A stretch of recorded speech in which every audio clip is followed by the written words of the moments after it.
Here we go. All systems go.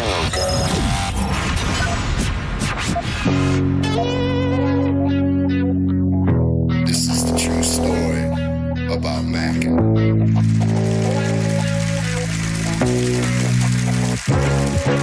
Check it. Times are changing, more so each year. But the early morning Stone Pimp is here. 3, 2, 1. People are expecting quite a bit. Gotta figure out how to make money on this. I really want to. I can feel it down in my plums. They're getting a nice bluish hue. Getting ready to take them to the farmer's market. Okay, baby, but don't hurt yourself with that big juicy hog of yours. In hard times, or when a man has worked at a job 30 years, they give him a watch, kick him in the butt, and say, hey, a computer took your place, daddy. That's hard time.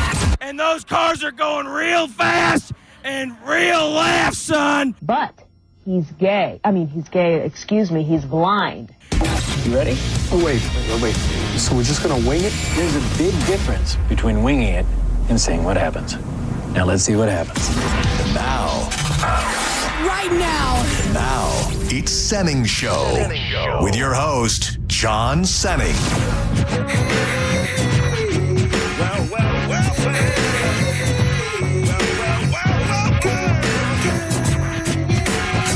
And I be catching them northern pike like on the 10-pound test. Success, never fast, take a guess. I be the early morning Stone Pimp. Straight limping, wounds from drinking. At the party, big booty pinching. Chilling like a villain. Balloon filling, whack MC killing. The fine hoe drilling with the $1 million talent and the 10-cent brain. Been gone too long, too much cocaine. But now that I'm back on the block, I'm ready to rock left to right all night. My game's tight, I wish you might take a bite out of this here toxic, melodic, neurotic product, fresh from the Halfway through the work week, we did it. You did it. Label in town. I had to tell you, based on how I felt Monday morning when I woke up, I didn't know if we'd make it this far. But welcome to Senning Show. I am John Senning. That man over there, he does it all. He's double duty Diz every day. He's a host when he needs to be. Hit him up on social media at Dizzy for Mayor. Listen to his podcast, Lazy Ass Podcast. It's so weird. Is there an underlying beef when Monica calls you Gareth? No, I mean, I kind of... Is she sunning you secretly? No, she always says that it's just because that's what she knows me as. So she's pulling a Jacob 2 times on you, dude. Oh, yeah. Well, I mean, he's promo Johnny you. Yeah, I'm not stirring trouble, but when she says it, I'm like, that's the only person. Well, JP does every now and again, I guess. JP used to do it more frequently, but I think he got to the point where he's like, why am I doing that? Like, yeah, his name's Gareth, but he goes by Dizzy on air. Dizzy's the brand, dog. Yeah. Dizzy is the brand. It was so funny because when Mo was at evenings in SPK, and I would do the show with Roger and JP, and then I would go do Mo's show, I had people hitting me up once and be like, bro, you sound so much like Gareth. I go, what do you mean? Yeah. And they're like, Gareth, who's on like Roger that. JP. And actually, I now that you say that, I like that. Let's go back to that. Can you go back to being Gareth with JP, and can Senning Show have the exclusive rights to Dizzy? Yeah, can we do that? We can make that All work. right, good. I was actually thinking that I didn't like it when she called you Gareth, but now I just want everybody always on that show for branding purposes. For branding purposes, yeah. Dizzy is on from 1 to 4. If you'd like to interact with the show today, we love that. 800-771-1025. You can also watch the program, which is a great feature. I think the stream is getting better from what my inside sources are telling me. You can watch on Facebook. We like to drive people to the YouTube page. Just go to 1025 The Bone on YouTube, and you'll see the live link right there, Senning Show. Shout out to the early people in the chat room, Cadence, Ruli V, Ron Slater. Appreciate everybody who's been spending time in there. So I'm gonna take you through my mindset. I like to pull back the curtains and tell everybody what I'm thinking, and it's been working through you and honestly through Johnny B over the last few minutes. How did the conversation and let me just say this. I have no interest in furthering a beef that may or may not exist with Johnny B and the Homemade Man. Yeah. I am better with Johnny B right now than I've been in the last 8 years of working at this radio station. He's a friend. I see him more than I ever saw him. Johnny and I are good, and I will say I have never not been good with Will Kuntz. Never. Yeah. I've never experienced anything bad with him. So long story short, what happened that brought up the convo? Because when I got in my car, it was Johnny pretty much going through the story of the breakup. I think what got us onto it was us talking about beefs in here. I was asked if I hate Monica, and I was like, no, I don't hate Monica. There was a time where I absolutely did, but now she's like my big sister that she can get on my nerves, but I understand where we are in our relationship. So it was beefs pretty much. Yeah, and then it was like, talking about how I beefed with Mo before, but I was like, but I never, there was a line I was never willing to go past, because if it wasn't for Mo, I would not be on the bone. He's the one who gave me a shot when I reached out. It's not kind of the same way how you DM'd Drew, but Drew ignored you. Yeah, that is true. Mo read mine. Yeah. And, he was the reason I got onto the bone, and I'm here today. So if you hate me, go take it up with Mo. So I was like, there was a line I never wanted to go past, and I think Johnny had thrown a kind of joke of like, yeah, unlike some other people who whatever, and then that kind of led into the conversation of what happened with Will. Got you, because that's when I tuned in. It was pretty much rehashing everything, and it's interesting. And radio is, I don't even know the right words to properly describe it, but radio is full of beefs. It's the beefs that you hear on the air barely scratch the surface of the real life beefs that exist. And that's not a bone thing. That is a radio thing. I think there is something inherently in a lot of radio people that makes them not trust or straight up dislike other radio people. And it gets a little bit convoluted when you work together and you've worked together for years and years. I kind of decided early on that I was never going to let anybody's beef be my beef. If you took on every person that you like in this building or you like in this industry, if you took on all of their beefs as your own personal beefs, you would have no friends. You would have nobody that you could lean on, nobody that you would consider a confidant or a mentor or anything like that. So, and it's tough. And I remember having conversations like this with Will back in the day about how kind of tribalistic radio can be, where shows get there, you've got your host and kind of you want to go with your host. You want to go with who's ever steering your ship in any given moment. Like, you got to ride with them. Yeah, and loyalty. You gotta, and there is, and I think that's the line that I think of is, where is the line of loyalty and taking on somebody else's stuff? Yeah. For lack of a better term, I would use a more aggressive term, but with the idea of peace in mind, just taking on their stuff. You know, as a grown man, you're a grown man, and like, so for example, I don't know how deep it runs, but I know you and Will aren't cool. Like, we can not say there's a long-standing beef. Maybe you don't hate each other, but you're not cool.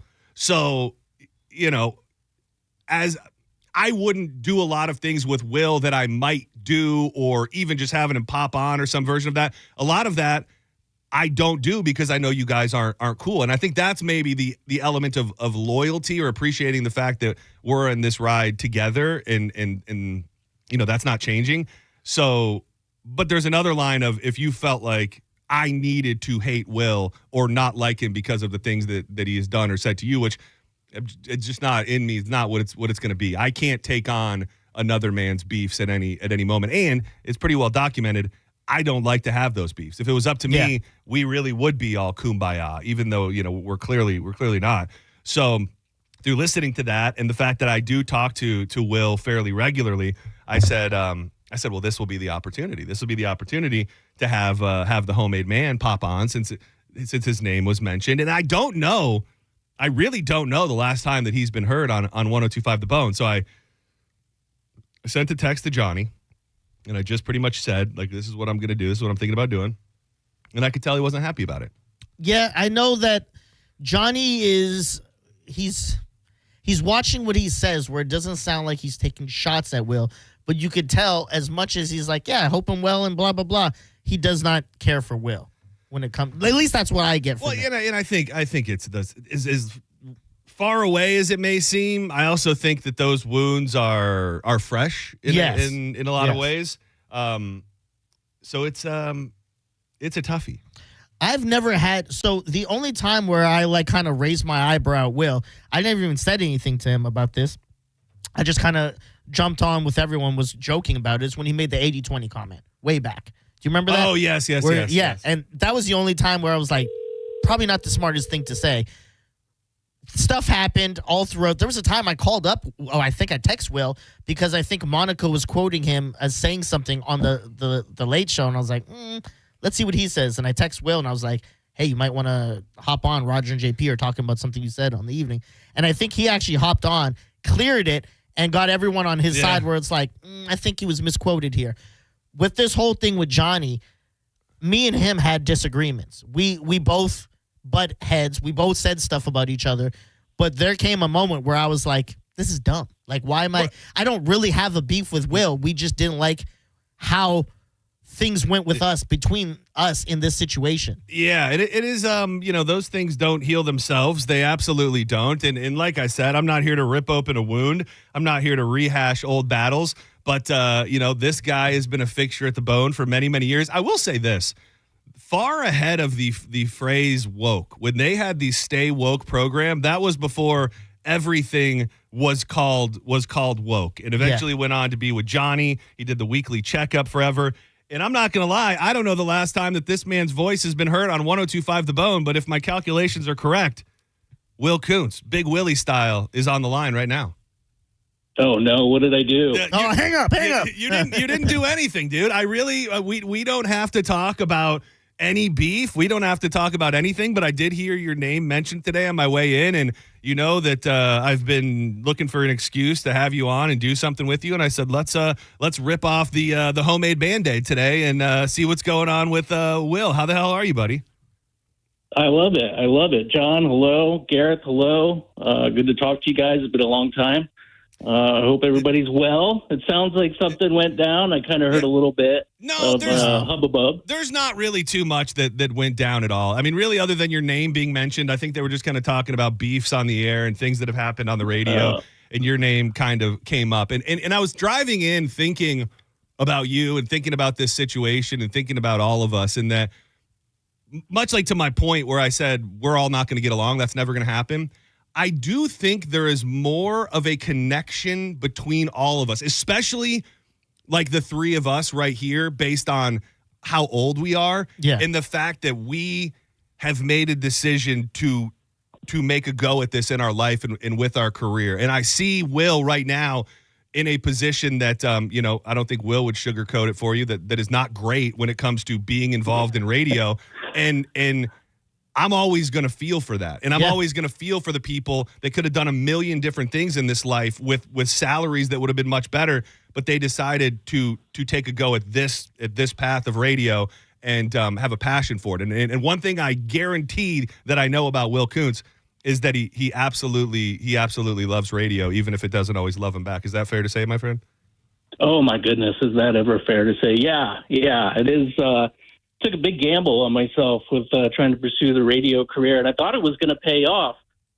I'm not saying that it won't down the line, but certainly not. Didn't go the way I wanted it to. I'm still part of the station in some small ways, and obviously I'm chomping at the bit for an opportunity. But it's a difficult time, and I don't know if that's going to improve, but hopefully it does. And if it ever does, then I'm ready. To John's point, we all come from the same era of like, one, we grew up in the same generation, and we're like kind of that new generation of radio that's trying to get to where we want to. You, very successful in it, as you should. You deserve it. I do remember way back when I was just on the promo team, Will was doing on air, and there came a time where Mike Olivero had a position open for whatever Corey is now. Yeah. And I remember we were all at a promo event. Will probably doesn't remember this, but I asked Will, I was like, why aren't you going for this? And he's like, that's not where I want to be. I'm like, it's full time. He goes, I want to be on air. And sometimes you got to turn down those things that don't feel right. How is your How is your radio fire burning right now? Because there's a story that I think you shared on the Mike Calta show a few months back that I don't know if you want to relive right now. But at some point not that long ago, you were pretty much hired to do a morning show in another state. Is that correct? Do you want to talk about it? I mean, you can shake me off if I don't know what you want to talk about. No, we can. It was very traumatic, but I had applied for a role in Wilmington, North Carolina, and to my surprise, I was one of the few people who actually got back to me. I cut a demo. A few days later, they're like, "Let's do it. Come on up here. We'll you meet everybody. We'll take you out to dinner." Happened really fast. And I was working 2 jobs at that time, 2 full-time jobs. So I was trying to figure out everything. And a few days later, after I bought a plane ticket to go up there, I got a phone call from the program director up there. And I said, "Hey, what's up?" He goes, "Hey, I have some news I need to share with you. And unfortunately, we're not going to be able to continue with your application." And I go, "Why?" And he goes, "Do you own the Twitter account home_made_man?" And I said, "Yeah, I do." And he goes, "That's a problem." I was like, "Why?" And he goes, "Well, there's just some things in there that don't or unseen. They wouldn't elaborate on anything." So he didn't give you a specific. He didn't give you a specific on what they saw. It was just some corporate speak of like, these values don't match with that of blank, blank, blank. Yeah. He wasn't like, when you tweeted exactly. Jews need to be eradicated. I'm not saying you did, but it wasn't something like that. I was going to say, you have his feet up in front of you is what you're saying. Yeah. Dude, that is that's tough, dude. I mean, we can laugh about it right now, but I would imagine that probably sent you into a little bit of a spiral when you thought you were getting something going and it turned out the way that it did. Oh my God. Yeah. I went through a few bottles of whiskey that week. It was tough. Yeah. And I mean, I don't know if you guys know, but I keep an eye on the job boards, and you've got to. There's a very, very, very few things. In fact, I really haven't found anything in 6 months, probably, that would be something that I would want to do in the business. So it is crazy once you get a taste of the bone, because I think you could get a morning show somewhere where you could be able to do a little bit of it. But, I think I was kind of jaded up until not that long ago, where I think, okay, well, I've done it here. I could do it somewhere else. And then you start looking and you go, well, that somewhere else doesn't really totally exist that much. Yeah. It's unfortunate because it's such a cool format too. Like, the bone really is special. It's only, a handful of stations in the country that do this type of format, and it's the best. I mean, it's so fun. It's not just, talk radio being like conservative talk radio or sports. Like, get to do a little bit of everything on the bone. And it's a shame that it's just not, well, at least it seems not to be really economically viable right now. But not everywhere. I don't know. That might change in the future. Because that's the saving grace of radio, is that, you're in Tampa, you and Dizzy are in Tampa talking about things that are going on in Tampa. That's the great thing about radio. You call in and interact, and you could do that with podcasts too, but podcasts are worldwide. This is something that's special to your area. Yeah, and I think that's why Tampa is so great, because it is the people that gravitate to it. I think that's the difference. Is obviously CMG says we're going to spend money, like they're spending money on a very successful morning show and spending a little bit of money outside of that. But they know that there is an audience here that will gravitate to it, and for whatever reason, I just feel like every city doesn't have people that can appreciate or would allow us to get away with half of the things that we try to do here. Yeah, I wonder, because it is obviously the Bone's got such a huge following. And even, I kind of contradicted myself. I mean, even have people, I remember at night, we'd have people call in from like Alaska and stuff that were like, oh, I was vacationing. I did not do that. That was me. I did not do that. I was like, get him I out did of not here. do that. He's at his moment. I did not do that. I did not do that. Well, it would be him, because that's the sound when that's the bung when somebody dude, I don't know if Johnny B hacked the phone line. I don't know exactly what happened. Will, if you're out there somewhere, give us a call back if you want, or maybe you hung up because you were over the conversation. What if he was talking and that, obviously you got cut off and he was like, this was all to cut me off? Yeah, this yeah. is the whole thing? That was the whole bit? Yeah. Like we just wanted to get him on so we can hang up on him? He's like listening to the radio, like, yeah, listen to that little bitch. He thought we really wanted to hash things out. Yeah, no. I just, Hold on. Let me just tell him I didn't hang up on him. He probably thinks right now, 800-771-1025. Is that the number? Yeah. Yeah, it's just going back to that bigger kind of message and thought that I was having on my way in is we are kind of just a rare breed. Not that means we should all be friends and we should all lean on each other, but it is crazy when I always point out the fact that Will. Garrett, what the hell? Yeah, no, Wasn't us. It was Johnny B. but real quick, I'm just kind of going back to the point about younger generations of radio, and that I always point out the fact that back in the day, the promo squad used to be compiled of like a bunch of people that that were passionate about radio, and a lot of them were trying to find a way to make a go on the bone. And now, nothing against them, sweet people out there, great people that help out in promotions. I don't think there's one who's on that team that's thinking, I'm trying to get onto the bone. So I think that breed is dying even more and more with people of our age thinking radio is a feasible career path. And it may not be. I mean, let's be honest. I don't know any other way to put it. Diz, you're very open and honest about your situation, overworked, underpaid, part-time hours. It's a weird thing of radio. And I mean, Will, obviously you're in that same conversation with not really having a spot at this moment where it's not easy, but there's something in people like you and me and us that don't give up. And I think that we should all be able to, at the very least, appreciate that for each other. Yeah, for sure. That's interesting because I haven't, been around even working at night. It wasn't really around the promo team very much. So nobody's really trying to, there's not anybody blowing you up. No, to get on dude, there? I've never. So Alex, who did the Pineapple Cast and stuff, and that I knew from just around town, he was big at the reggae shows and stuff. He was kind of on my radar, and then all of a sudden, somebody else had him coming in and doing answering phone. So we've talked. Outside of that, nobody has ever hit me up and been like, "Hey, I'd love to help in any way." When I was, and I'm not saying like you should do this. When I was in promo, I was emailing Mike. I was emailing Drew. I was emailing anybody who had an email that I go, hey, you ever need anything? Just let me know. Just I got you. You got to be aggressive. I do remember when I went on with Mo, and I won't say who it was, but right before I went on, they pulled me into when we still had those cubicles, and they're like, don't think this is going to be a normal thing. Yeah. Because there's like, we didn't even know about this. You just went to Mo, and that's kind of not how we do things. I was like, okay, got it. And then the next day, I was back on with Mo. I was like, well, I'm going to ask for forgiveness rather than because if I don't, they're just going to keep me as a promo guy, and that's not what I wanted. Yeah. But, Will, I think I've asked you this privately, and I hope it's okay that I ask you it publicly, and it will be the closest that I get to dabbling in any drama. But do you have any regrets? Do you have any regrets about the way things went down with the show, with the night show, and all of that, and how it wrapped up?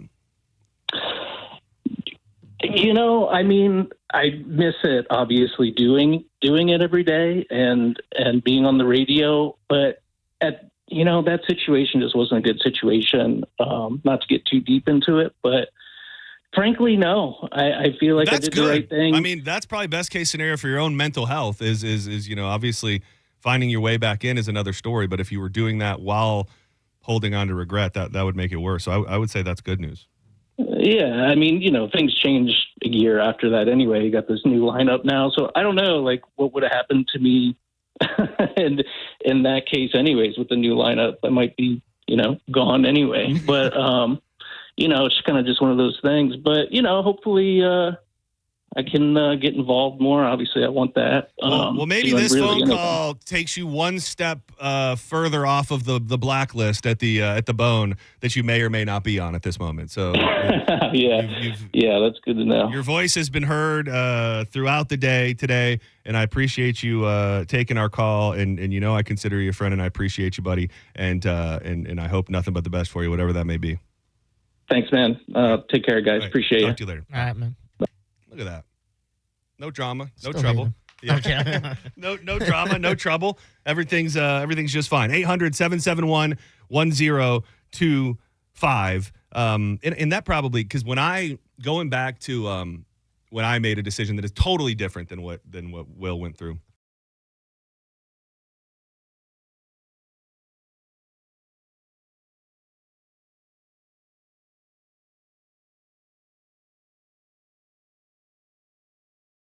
And then I quit, for lack of a better term. Dude, that next year, I don't know that I've ever until I lived that year.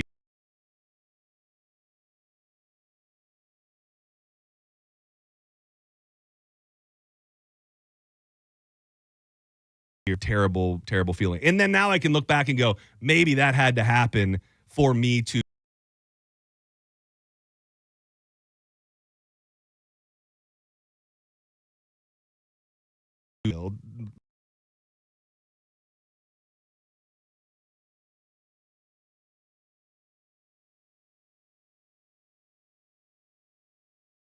like I had effed up the only chance I was ever going to have. Well, and it's kind of the issue is kind of what you just said is they were good. It's in radio, they kind of tell you it's like, we'll deal with it or we will find someone else. And you think that we won't. We might not find someone that checks all the boxes that you check, but we're going to find someone to get the job done. So you may as well just figure it out while you're in the game. It really, and I so try to balance those emotions, especially since the new year, where I'm first and foremost just unbelievably grateful and just still feels like a dream that I have a show with my name on it and stuff.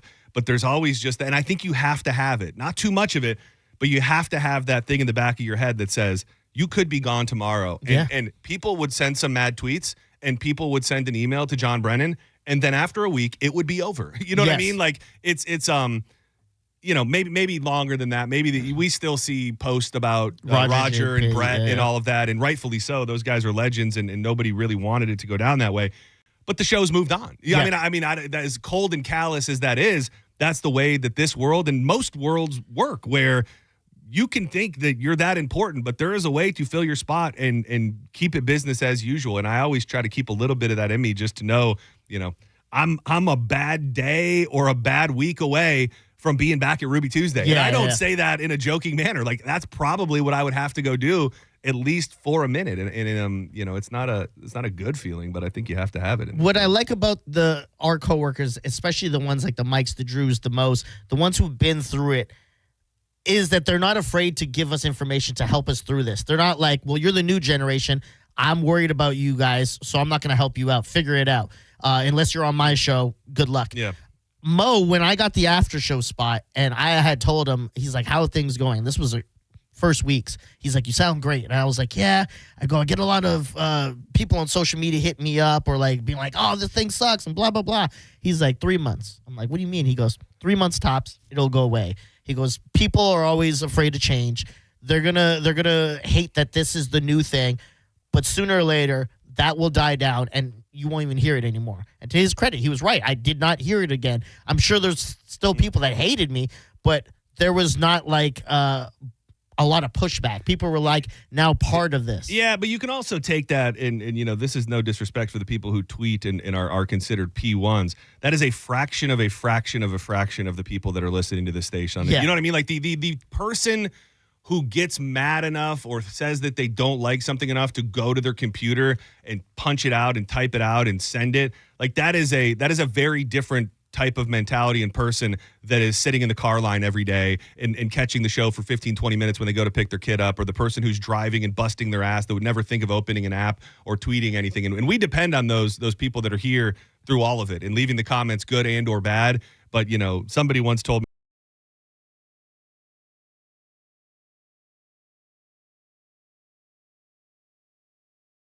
and now from what we're being told, there has been a official request for a pardon.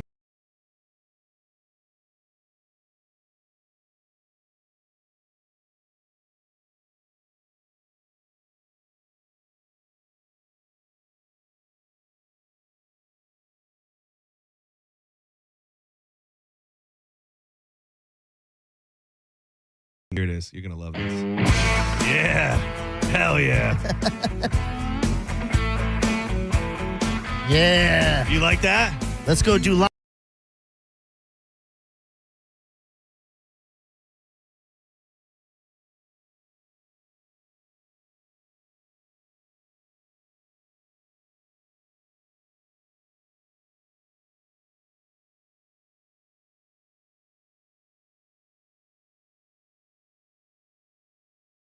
in Tampa, Brandon, Riverview, Wesley Chapel, Palm Harbor, and their newest spot in Spring Hill. They are growing. Get to your local Bubble Down today. You will have the cleanest car in town every time you bull down. Just don't think you'd understand. And if you tell my heart, my achy, breaky heart, he might blow up and kill this man. You're listening to Senning Show on 102.5 The Bone. Download the free Bone app to listen to us anywhere. Sponsored by Mark Spain Real Estate. Get your guaranteed offer at markspain.com. What's up, Bone listeners? It's Captain Zach. Are you looking for more power? Check out my friends at LBP. Whether you're boating, taking a cruise on the golf cart, my friends at Lithium Battery Power have the innovative technology to give that to you. Check them out at lithiumbatterypower.com or call 727-223-9831. Lithium Battery Power. Longer life, more power. Drinking and driving don't mix. If you've been injured by a drunk driver, we're Bernetti, PA, and we sue drunk drivers. We know you may not have been ready. Call 1-800-BERNETTI. We're ready.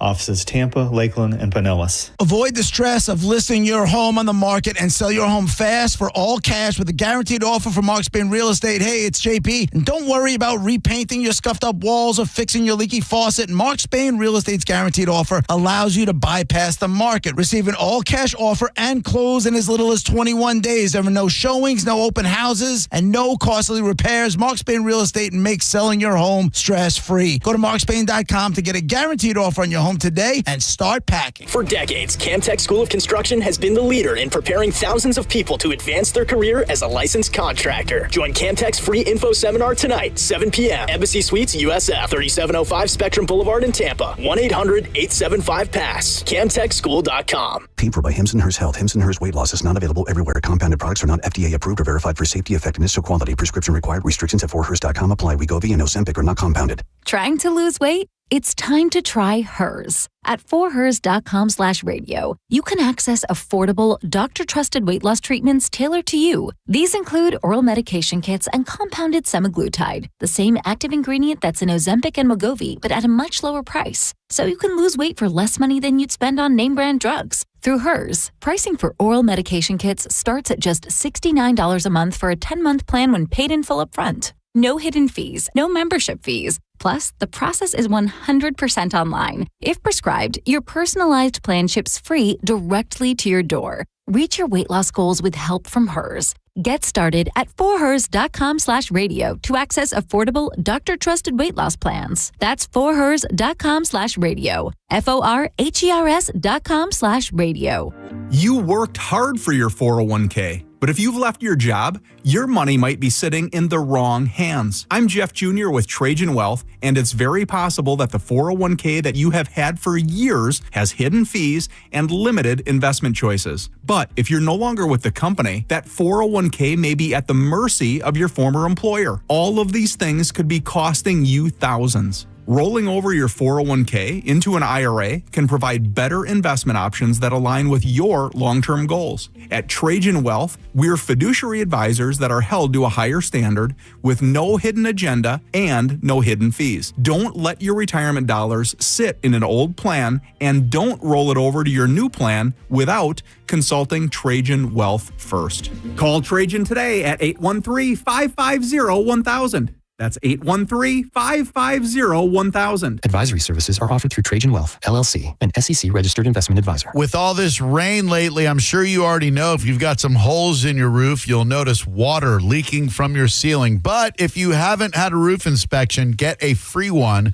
from Universal Roof and Contracting by going to universalroof.com. You can save up to 20% off roof replacements and monthly payments as low as $170 based on a $15,000 roof value.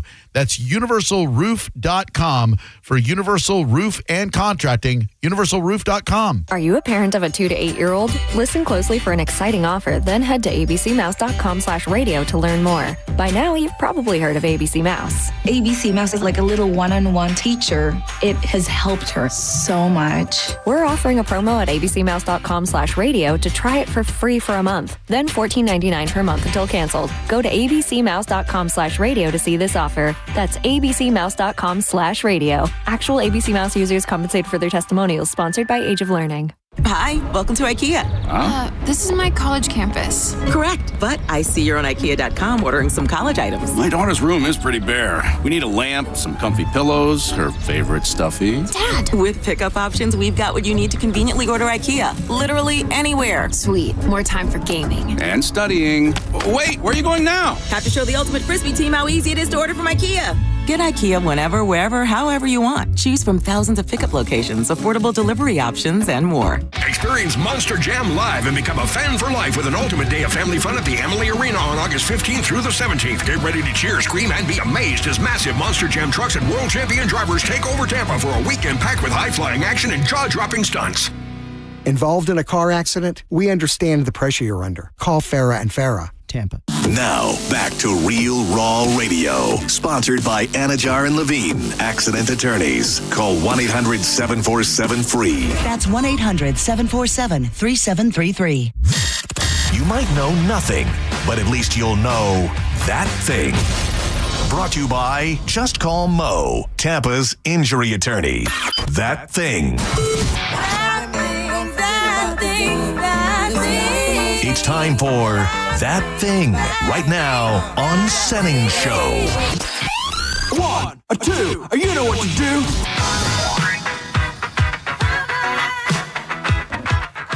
Dude, something about this song has the capability to take me back more than most songs. Like when I hear that opening first couple seconds, I feel like I'm back in 5th grade, living my best life again. Ready to party, ready to go to all-night skate. Yes, you're damn right.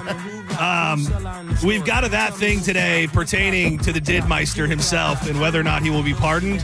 But I got a couple things real quick. 800-771-1025. Get up in the YouTube chat. Check us out on YouTube. I keep saying it. If you don't catch the whole show when you get home, rather than watching some boring-ass TV show that's not going to keep your attention, put Senning Show on the big screen. Get the whole family around. Have it be a nightly ritual. Wild Fork Foods. I am back to treating my body like I have a will to live, and that means a lot of protein. So last night I cooked up some thin-cut ribeyes. I like to slice those up and then have them on standby to kind of just snack on when I need a little bite. Tonight, dude, I will tell you this. Wild Fork has some of the juiciest, largest breasts, chicken breasts, that is, that you'll see on planet Earth. I've got some marinating at the house right now. No matter what you're looking for, from traditional cuts like the ribeyes, the chicken breast, to wild game, even Wagyu. They got a great selection of Wagyu and Iberico pork, which, if you don't know, is essentially the Wagyu of pork. Get it delivered to your house, pick it up in store, or just go shopping. Locations in St. Pete, South Tampa, and West Chase. Always online at wildforkfoods.com. So yesterday, and I love when something that we didn't plan on being a thing becomes a thing. We had gotten a message from somebody during the Judge Juicy segment, from somebody who was a little bit older, I think 18 or 19, maybe they were older than that even, and they had started having feelings for their stepbrother. And the most intriguing element of the whole conversation was Dizzy being so averse to the idea of it, like really strongly averse to it, which ended up being really the whole centerpiece of the whole thing. I would like to check in on the poll because I know that the poll was favorable to you and your people at the beginning. Then we took it back, and then I saw it this morning, and it didn't look too friendly to my side of the argument. When we were leaving that day, I remember telling you guys at the elevators, you and JoJo, I was yesterday. Like, what did I say? Oh, you just said that day. Okay. Oh, yeah. So when we, yesterday, when we were leaving, I was like, yeah, I lied about the poll, too. It was like 2 votes, and you're like, you might have actually hurt yourself. You screwed yourself because everybody thought they had to come shrill for the boy. Exactly, and I think that was a major tick in what happened. Right now, what do you think the poll is at? I'm thinking, well, I'm not very good at numbers, so I wouldn't know how to give you the next number, but I'm guessing that not cool to date your step sibling is somewhere in the mid 50s, and the other option is somewhere in the upper 40s. Lower 40s. Lower yes. 40s. You're basically correct. Yeah. It is no is at 58%, which makes the yes at 42%. It's still close. It's still close. It is close. So I went down a rabbit hole this morning because I was trying to figure out like per what you can find out on the internet and what people are talking about, like not who's wrong, but what the general tone of society kind of is, just based on your, your reaction. And I found this story. It was really a woman. It was more just a blog. And I wanted to throw this situation at you to see if it just seems like it hits a little bit different. So it's like a mommy blog. She starts by saying, I have a live-in boyfriend I'm madly in love with. We share parenting duties. I'm planning a future with this man. He also happens to be my stepbrother. And then she goes in, and you're gonna love this because you're gonna love this. She goes, look, I'll be the first to say it. Dating a member of your step family is a little weird. The idea seems at best irresponsible and at worst inappropriate. Though we're not blood related, and this is like this, she was pointing at you when she had this next line. Though we're not blood related, it initially brings to mind The Hills Have Eyes mutants, or those who are a little less horror movie inclined, The History of the Egyptian Pharaohs. But long story short, this woman's story is very, very different in that she is older. She is in her 30s. She is divorced. She has 3 kids of her own. Her parents divorced and had been single for a very long time. Now, her mom, I think, she had the mom, they got together with a gentleman, and his son, also 3 kids, freshly divorced. Yeah. Okay. So that is people in their late 30s, not living with their parents, both with their own children, then meeting because their parents became a couple. Does that has to at least strike you as a little less weird? I get what you're saying, and I always have that. Like, listen, you're thinking of like we're all under the same household. And that's when it's wrong. Yes. That's when it would be wrong. And I get what you're saying, that you're not even in the same household. I still stand on it's weird, and it's not a thing that I'm going to be like, I get it.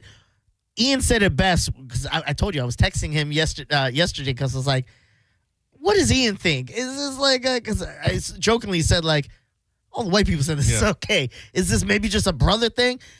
Ian said it best, where it was like, it's weird, but not unethical. Yeah, I guess and that's kind of where I landed on later. And I didn't bring this up with him. I should have, because he put it perfectly. It's like, I don't go and hearing this, I don't go, well, they're the worst. That should never happen. I go, it's weird, but again, it's not unethical. I understand how their circumstances, still weird to me. I would never be a part of it, but I'm not, like, let's say if I found out you and Danielle were step siblings and you're happily married and now stuff. that you say that sounds weird. Yeah, it does. But I wouldn't then treat you differently because I. Well, thanks. I appreciate that. Yeah. I really appreciate it. Behind your back, I'd be like, check out this inbread. It was funny too. No wonder he doesn't want to have kids. They turn out with 7 toes. Only because that's not how it works. Just biologically, you may need a lesson there. But and this woman here, it was exactly like JoJo and I were kind of jokingly saying, where she said, I wasn't looking at this guy like that. Like, this is my stepbrother. She goes, eventually we exchanged numbers. We would text. I found out that we were into the same things. And then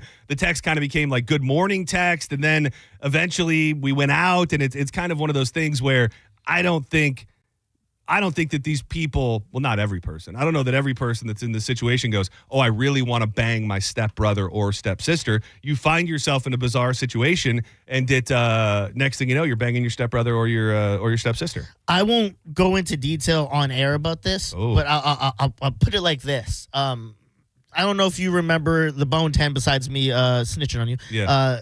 You remember who I was there with. But what I call sneaky link, me and that person have a unique relationship where even if we wanted to us, it would be unethical for us to be a couple. You know what I mean? I mean, no, not really. Well, I mean, I'll tell you off air, and that'll make more sense to you. But that's kind of how I operate. If it's kind of unethical, I'll never touch on it. You said it wasn't unethical. No, it is. Well, it is. You said unethical. it wasn't unethical. I said it was. I said, okay, well, I meant it is unethical for us to be a couple. No, but you said that dating your stepbrother or stepsister was not unethical. Okay. I see what you're saying. I got a little confused. I got you sucked in. I got you sucked in, dude. You're ready to bang your stepsister now. Right. Senning Show, you're live on the air. Who's this? Hey, can you hear me? Yes, I got you loud and clear. Who are you? My name is Nicole. Hey, Nicole. Not mine. I actually have I'm on the subject of the dating your your stepbrother. Yeah. What do you think? So What what do you if got? what if it was switched? Because I keep hearing everybody say, like if if like a couple gets together and then the kids end up dating, but what if the roles are reversed? Like, what if the kids meet first if they're like teenagers? That is a great question, and it's really a question for Dizzy because he is the one on the moral high ground here. So you and your girl get together, and you're happy, thriving, and you happen to have parents that are divorced, and then through family gatherings and things like that, your mom and her dad end up getting together and having a connection. No, you brought this up. Yeah, yesterday. because you said it was you said you'd fight your dad. Yeah, it's like, no, that's not happening. If I ever got wind of it, I go, well, that needs to stop. There's plenty of fish in the sea. Why are you? I have something happy here. Why are you adding some weirdness? You know what's funny? To my thing? I don't think there are plenty of fish in the sea. I think people say that, and the older I get, the more I realize that is not true. There's a lot of fish out there, but not necessarily a fish that you want inside your boat or that you want to spend the rest of your life with. Like if you meet somebody did this happen to you? I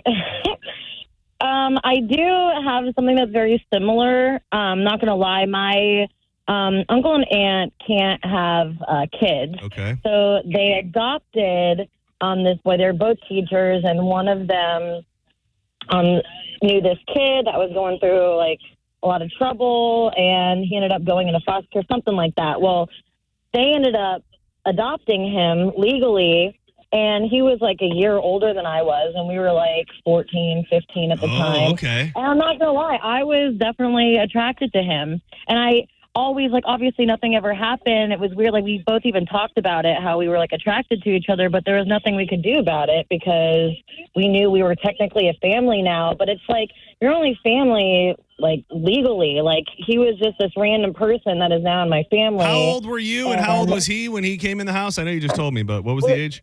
14, 15. See, that's tough. And that's also, like, you've got to be on high alert as the parents. Because, I mean, when you bring, 14, 15-year-old teenagers, no matter what's going on, they're horned up. And, you bring a member of the opposite sex into the house that is not really their brother or their sister, and they're like, okay, everybody play nice now. Like, did they catch wind of it? Could they tell that you guys were making eyes at each other? They have to lock your doors from the outside every night?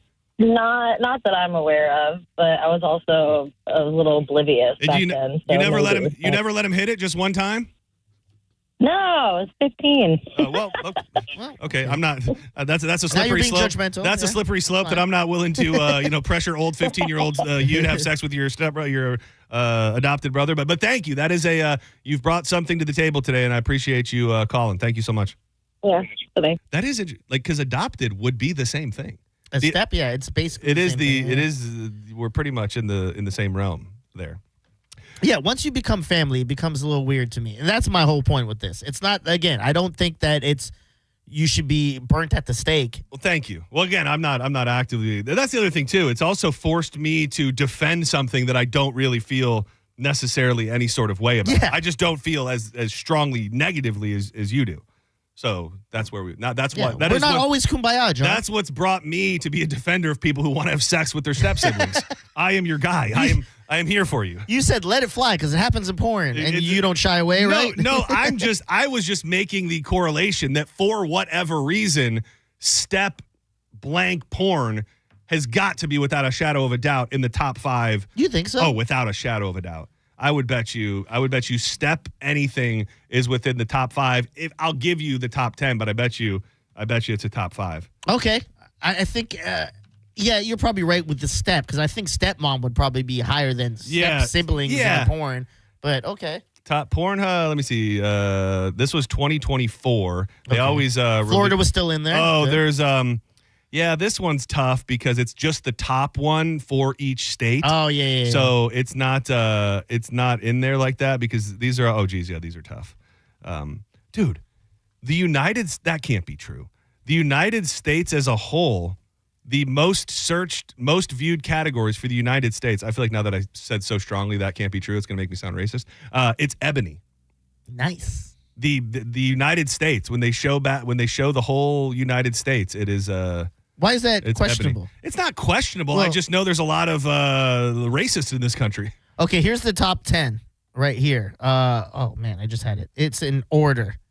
Most searched. Well, now see, here's what I wanted to say. Is this the whole world? Because the top 10, number one's hentai. Is that true? It must be the world. Is that that's like anime porn? Yeah. So now I feel like this is the whole world. MILF is second. Penne, what's penne? Penne, that's the pasta with the hole in it. Like a penne alla vodka with chicken. Okay. Yeah. That's third. Yeah, they put it in their butt. No. Lesbian fourth. Anal fifth. Big ass sixth. Anime, which I thought, what's the difference? It's all in tied hentai? into the same thing. Japanese 8, 9 Latina, 10 Asian, 11 stepmom. Oh, it is at 11. I feel if you crunch anime into hentai and stuff, it is making the top 10. Yeah, I think. And so the world's most viewed category. So Canada was lesbian. America was ebony. Nice. A lot of these countries are full-blown butt stuff. A lot of these countries are just all butt stuff. Yeah, the other thing about ebony, not super freaky. What do you mean? I just mean like that's a a general category. Yeah, it's less specific than the raunchy. I guess you could go ebony, ebony butt plug, ebony lesbian. You can fill in whatever you need afterwards. That's insane. Yeah, you just said all that. Well, I'm just saying you could hypothetically do that. Okay. I mean, just because you have the ebony in there doesn't mean that you're also not looking for other things under the ebony umbrella. It is pretty funny that under Trump's administration, dude. Well, this was in 2024. Let's check back in 4 years. Someone's over there with a MAGA hat and a Proud Boy, but I'm still going to watch the porn. Dude, can I tell you? I have to re-bring this up, and for those that are watching on Bone TV, you'll appreciate it. So I have this hat that, believe it or not, was a gift from our big boss here, Jason Meter. Shout out to Jason Meter, love him. I bond a lot with him over NASCAR. We talk about NASCAR almost every week, and he went to Talladega, and he brought me back a hat from Talladega, and it says Dega on it, DEGA. And the amount of people, whether it be on comments on posts where I've wore it, whether it's been on videos of the show and I've wore it, they think I'm wearing today when I walked in, Ian Beckel said, "Oh my God, dude, I thought that was a MAGA hat." And I'm not going to say who it is, but I met somebody today I had met them before, but I saw somebody today in a business type relationship. And as soon as I walked in the door, they go, "I love your hat."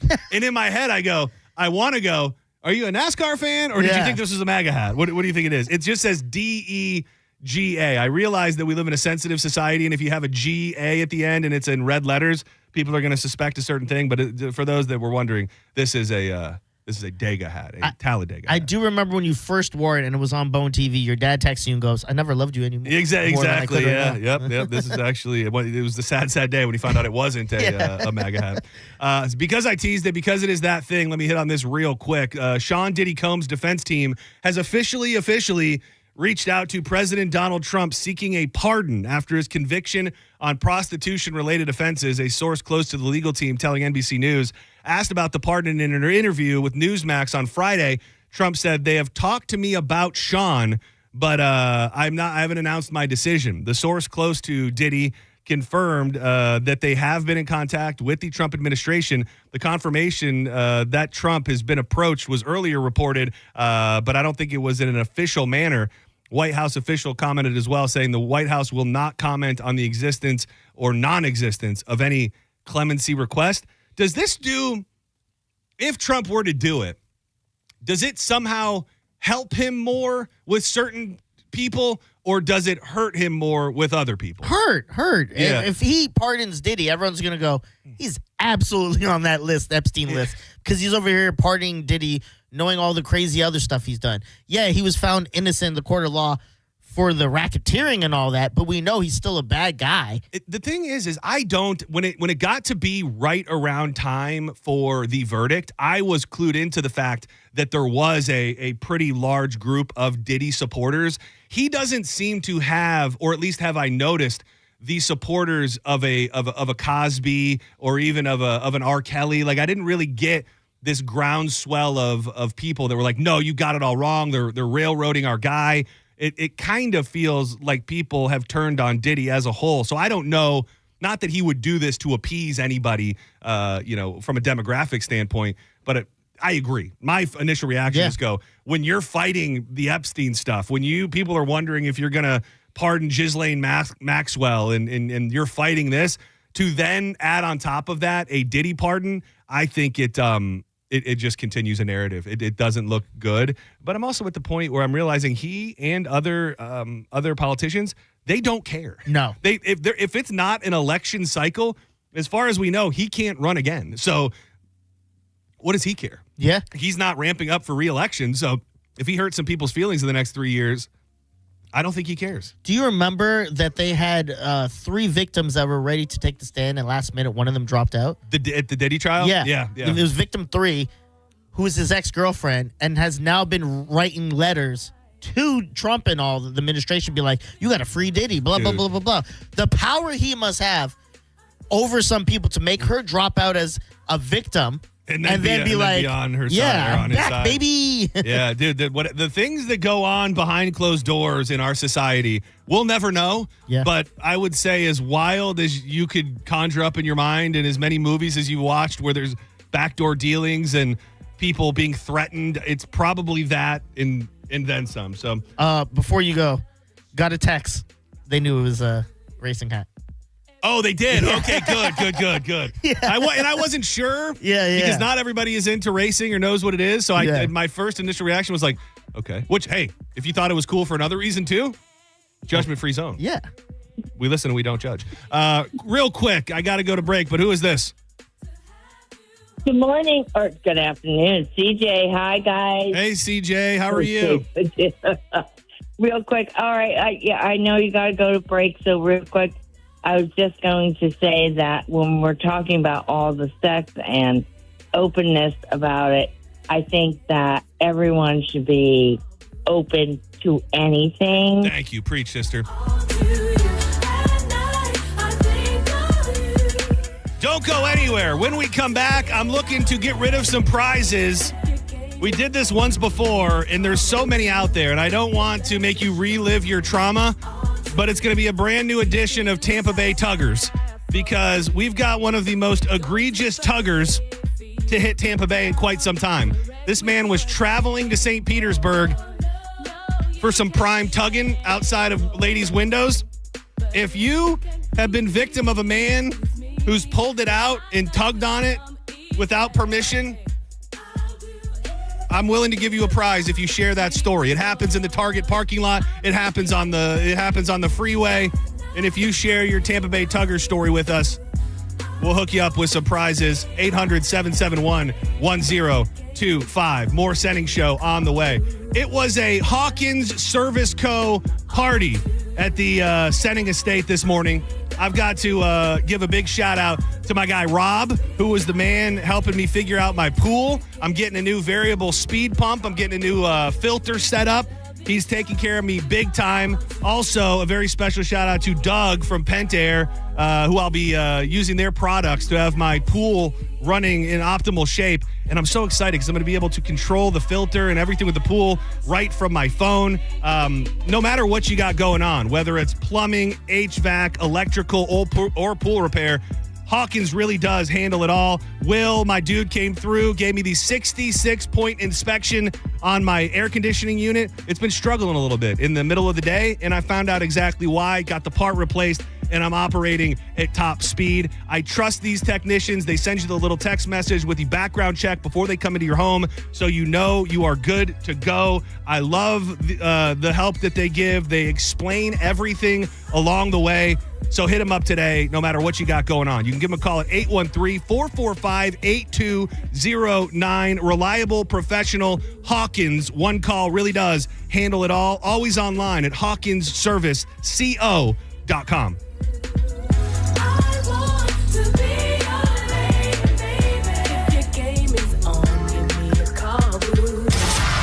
You're listening to Senning Show on 102.5 The Bone. Stingray Chevrolet presents Calta Cruise 19. You can win a cabin on Calta Cruise 19. Visit Stingray Chevrolet and scan the QR code on the Calta Cruise display to enter. While you're there, find the vehicle that's right for you from their selection of new and used cars. Calta Cruise 19. Brought to you by Stingray Chevrolet, Tampa Bay's big store on I-4 exit 22, Plant City. For all the details, visit theboneonline.com. Injured? Take back control of your life. Call Anajar and Levine, accident attorneys at 1-800-747-FREE. Hey folks, it's Bruce Woodburn here, the Lone Ranger. I've helped over 10,000 families become homeowners. And I'll tell you something, right now, it's a buyer's market. Sellers are offering closing cost credits. They're making repairs, and there's plenty of room to negotiate. That wasn't the case a year ago. Waiting for rates to drop? That's like waiting for gas to hit $1.25. Sure, it might happen, but how long are you going to sit on empty? Meanwhile, home prices just keep climbing. Marry the house, date the rate. You can always refinance later when the timing is right. And don't forget, I've got programs with zero down payment, low down payment options. And if you work with one of my vetted real estate agents, you could get up to 25% of their commission back in your pocket for closing costs. Folks, I'm not here to sell you. I'm here to help you win. Call 813-213-4009. That's 813-213-4009. Or go to WeBringYouHome.com. That's WeBringYouHome.com. If you have been in a car accident in the past and have settled your case, I may have some good news. Some unethical lawyers have people known as runners who come directly to your hospital room or home and solicit your case. It's a disbarable offense. Anyone that would hire these scumbags needs to have their heads examined. I'm John Morgan of Morgan & Morgan. Now for the good news. If this happened to you, we will sue these lowlifes and fight to get all your fees back. And then look and see if these bottom feeders also malpracticed your case and sue them for that too. You have nothing to lose and everything to gain. Visit forthepeople.com for a free consultation or call Pound Law on your cell, pound 529. If someone does this to you, call the Bar Association and report them. Let's fight these bums. Morgan & Morgan, forthepeople.com. Injured? Dial Pound Law or visit forthepeople.com for an office near you. When you call Bolt Electric, We're going to get there fast. and we're going to work slow. Wait. We're going to work slow? Yep, because we are going to do it right. Oh, I get it. Sure. We get to your door in a flash. But we never rush through the job. Our Bolt electricians are trained to take the extra time needed to make sure everything is done perfectly. The only way anything electrical should be done. Got an electrical problem? Get Bolt. Online at boltelectric.com. Hey, it's Drew Garabo for Achieva Credit Union, and one of the things I love so much about Achieva, where I've been a member for the last 10 years, is their community involvement. Right there on their website, you can donate to Achieva Cares and help people in need right here in our community. I mean, they've also got great rates when it comes to auto loans and mortgages and quick turnarounds and all of that, but I really, really love the community involvement. Find out more and become a member by going to achievacu.com. That's ACHIEV, Brandon Honda is having its biggest used car event of the entire year. Hi, I'm Sam Robbie. Right now at Brandon Honda, get certified pre-owned vehicles from $6,900, backed up with a real nationwide lifetime warranty. Get CRVs from $15,000, HRVs $14,000, Accords $12,000, and get certified Civics from an incredible $9,000. We're approving all credit applications, plus make no payments for 90 days. Get all the facts at BrandonHonda.com. Call 813-527-9308 for more information. Americans may not agree on much, but we agree on Social Security. We all pay in. It ought to be there when we need it. Social Security could face a funding gap in less than a decade, and I don't want to see a pay cut. I'm with AARP in the fight to protect the Social Security we earned.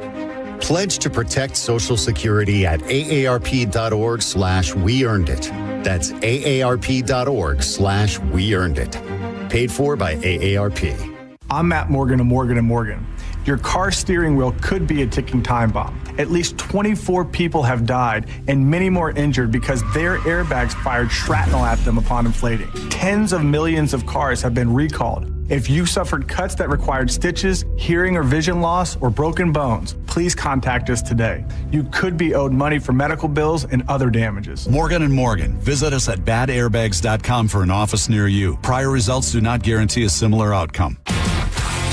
1025 The Bone. Real Raw Radio. WHPT, Sarasota, Tampa, St. Pete. And 107.3 WXGL HD2 St. Pete. Live from the WeatherTight Windows studio. And now, back to Senning Show. With your host, John Senning.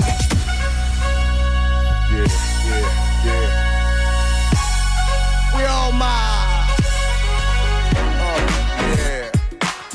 Come on. Welcome back to Senning Show, 800-771-1025. If you've been victim to a Tampa Bay tugger, I don't know what it is in the psyche of men, damaged men, that seem to like to approach women when they least expect it and pull it out. They start pulling it out. They start pulling on it. They start tugging on it.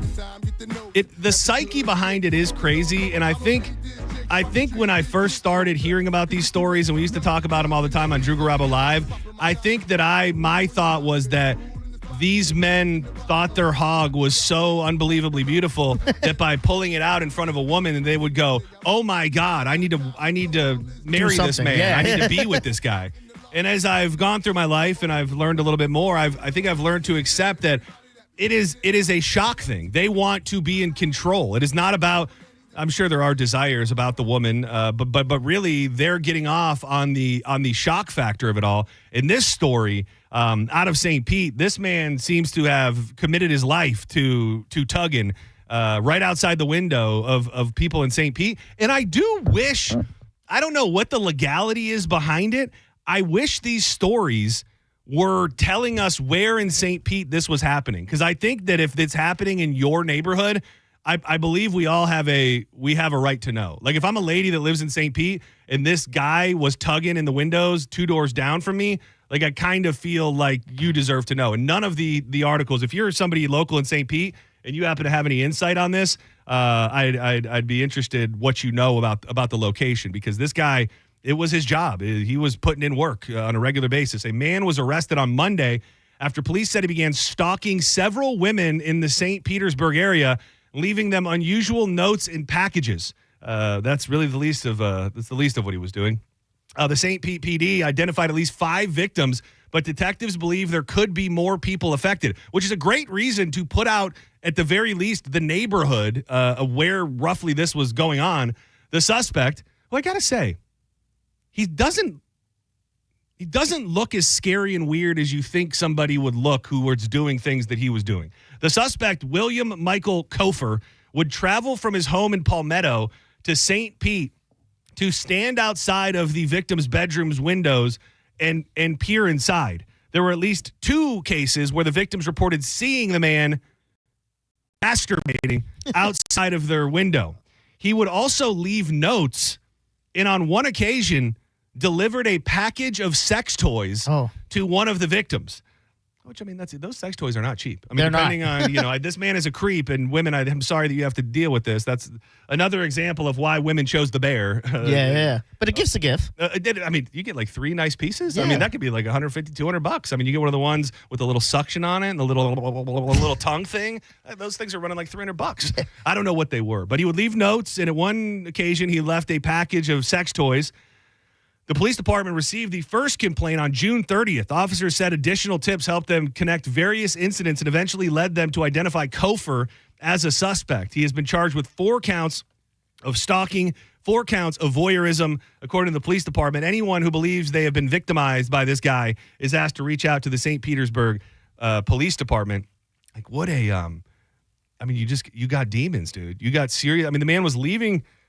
Not that it's a cross-state trip or anything, but like to be leaving your home on a nightly, regular basis to head to St. Pete, where you've got a bevy of different people that you're just poking up outside their window and whooping off. I mean, this guy clearly damaged. And a lot of people like this, if my true crime podcast history tells me anything, it ramps up. Yeah. Like stalkers often become attackers. Like this guy maybe would have just beat off outside the window forever, but a lot of guys, once they've done that for a while, then they got to go inside. You think it's weird that he went to another city, though? I think that's... Well, you got sound to. weird. Yeah, I was going to say, I mean, it's a little better because you don't want to be around familiar faces. Yeah, I guess you're right. I'm more of just thinking of the dedication to the game. Yeah. You know what I mean? And that it's not, hey, I was rolling around one day and I did this. Like this guy clearly... It was part of what he was. He's a freak. He was into on another level. And again, if you have been a victim of a Tampa Bay tugger, if a man has pulled it out, whether you're going down the interstate or in the Target parking lot, those are just seems like a couple of the places where it seems to happen the most. I've got tickets to see Kesha, Cage the Elephant, and Little Big Town that I'd be willing to part with if you want to tell your story. Senning Show, you're live on the air. Who's this? Hey, this is Jared. Hey, Jared. How you doing, buddy? Are you a Tampa Bay Tugger yourself, or have you been victim of one? No, actually, I wanted to tell you, it was a couple years ago, when porn was allowed in Florida. It was a couple years ago that I actually came across a porn. There was some dude flashing himself, driving around, had to be in St. Pete, Tampa area, because I heard the Roger and JP show on his radio. R.I.P. Oh, wow. Wait, the guy... So you're telling me there was a man hog out, and he was a Roger and JP fan, is what you're telling me? He was a Bone fan. Oh yeah, he was. Dude, he was. Wink, wink. He was all about that bone. I sent that porn over to Brett years ago. I think it's been since taken down though. You had a video of the dude tugging? No. I sent the link to them. Yeah. JP asked for it, and I sent it to him, and then also Brett sent it to him, and they posted it on their Twitter. Oh, that's funny. That's funny. Thank you. Dude, I think it was just a few weeks ago, there was a lady, her name was Courtney Cummings, some variation of that was local. And dude, there was a legit porno vid that was on Pornhub that when you were watching it, Drew Garabo, like In Your Face with Drew Garabo was playing in the background. In the background. That's yeah. Almost cussed. That's hilarious. It was that's effing hilarious. It was pretty damn funny. Do you remember I know you're probably going to try to act like, oh, no, what's that? You remember Bang Bus? Yes. Okay, good. There was early episodes when it first started. There was an episode that took place in Town and Country. Oh, like where they picked up the girl. Oh, dude, that's an interesting. Dude, I think a bird just got eaten outside the window. Just a big giant floof of nothing but feathers just floated by the window. I think somebody was murdered above our building. I'm sorry, carry on. No, it was why would they go to? Out of all the places they could go, you think they? Well, it's filmed in Miami mostly. Yeah. And I guess across the time they've branched out to different places, but it was absolutely because it was at a Walgreens that was literally right next to this place called Timberlane, and I remember like vividly seeing the thing, putt in hand, and going, "Hey, is this Tampa?" Yeah, dude. This is right down the street. Maybe this is real. Oh my gosh, I see my mom in the background at the Burger King drive-thru. Senning Show, you're live on the air. Who's this? It's Maria. Hi, Maria. How are you today?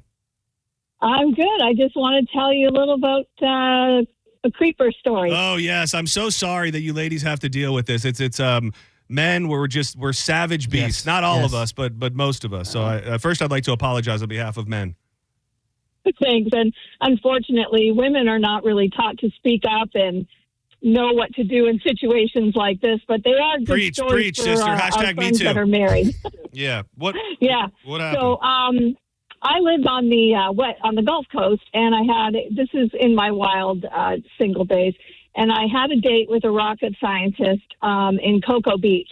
So because it was so far, we arranged I was going to drive there, and I would stay the night in his guest room, which didn't happen. But we went out for the night, and then we came back, and he wanted to have a shower together on our first date. So I put my bathing suit on. I said, "Okay, this is kind of weird." Did you know? But I went ahead with it. I gotta pinpoint that moment a little bit more, because you had to know when he offered the shower, like his vision was not you in your bathing suit. So was there a moment where he was like, "Oh, baby, what you doing? Yeah, what you doing, baby? That's not what I meant." No, he acted like this was a pretty normal thing to do. And he probably didn't like my bathing suit on. You're right about that. But he asked one piece or two? I'm sorry. I'm just trying to paint a picture here. 2-piece. Okay. 2-piece, yep. And, probably when he realized this wasn't going to be his night to get lucky, he asked if he could pleasure himself. In a nice way. Well, I'm not simping or shrilling for this man, but there is something to asking. There's something noble about asking, if I may say so. Were you a good house guest and you obliged, or? Okay, sure.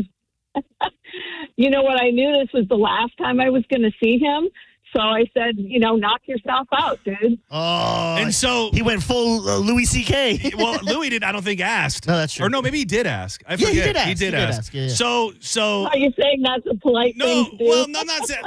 Sounds like a gentleman to me. I mean, there are options. There are, and again, I'm waiting for the bad part. This man, clearly took it too far. I think maybe, but he could have not asked, and that would have been Really? So he says, I don't want you to totally relive this. So you say yes, and then what? Do you sit on the toilet outside of the shower? Do you just stand there? Like, what do you do? Yeah. I was in the shower with him, and In her you know, it was very awkward. I'm gonna ask this. I'm gonna ask this in the most gentle, child-friendly way possible, and this is fresh on my mind. Okay. Did you get slimed?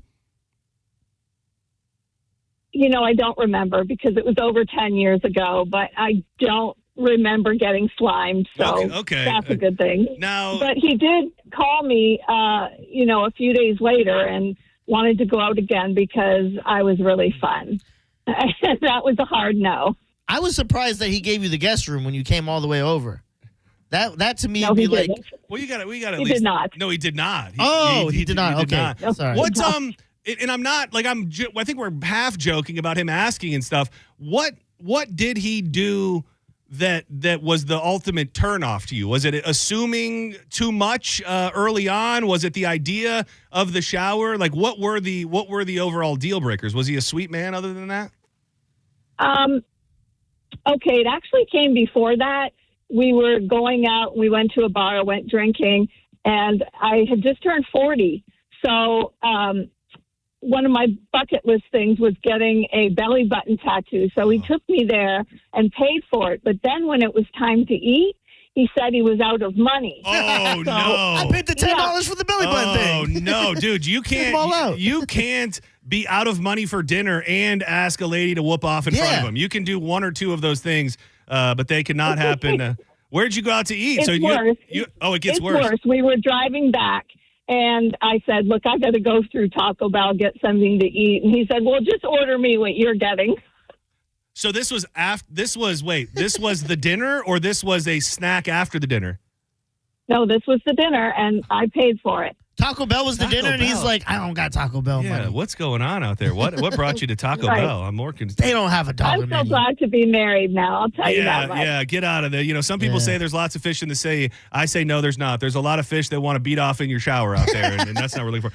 Hang tight, though. I'm going to throw you on hold, and I'm going to give you a prize during the commercial break. You just got to hang with me for a few minutes, okay? Awesome. Thank you, John. Thank you so much. Well, you got to watch us while we do it.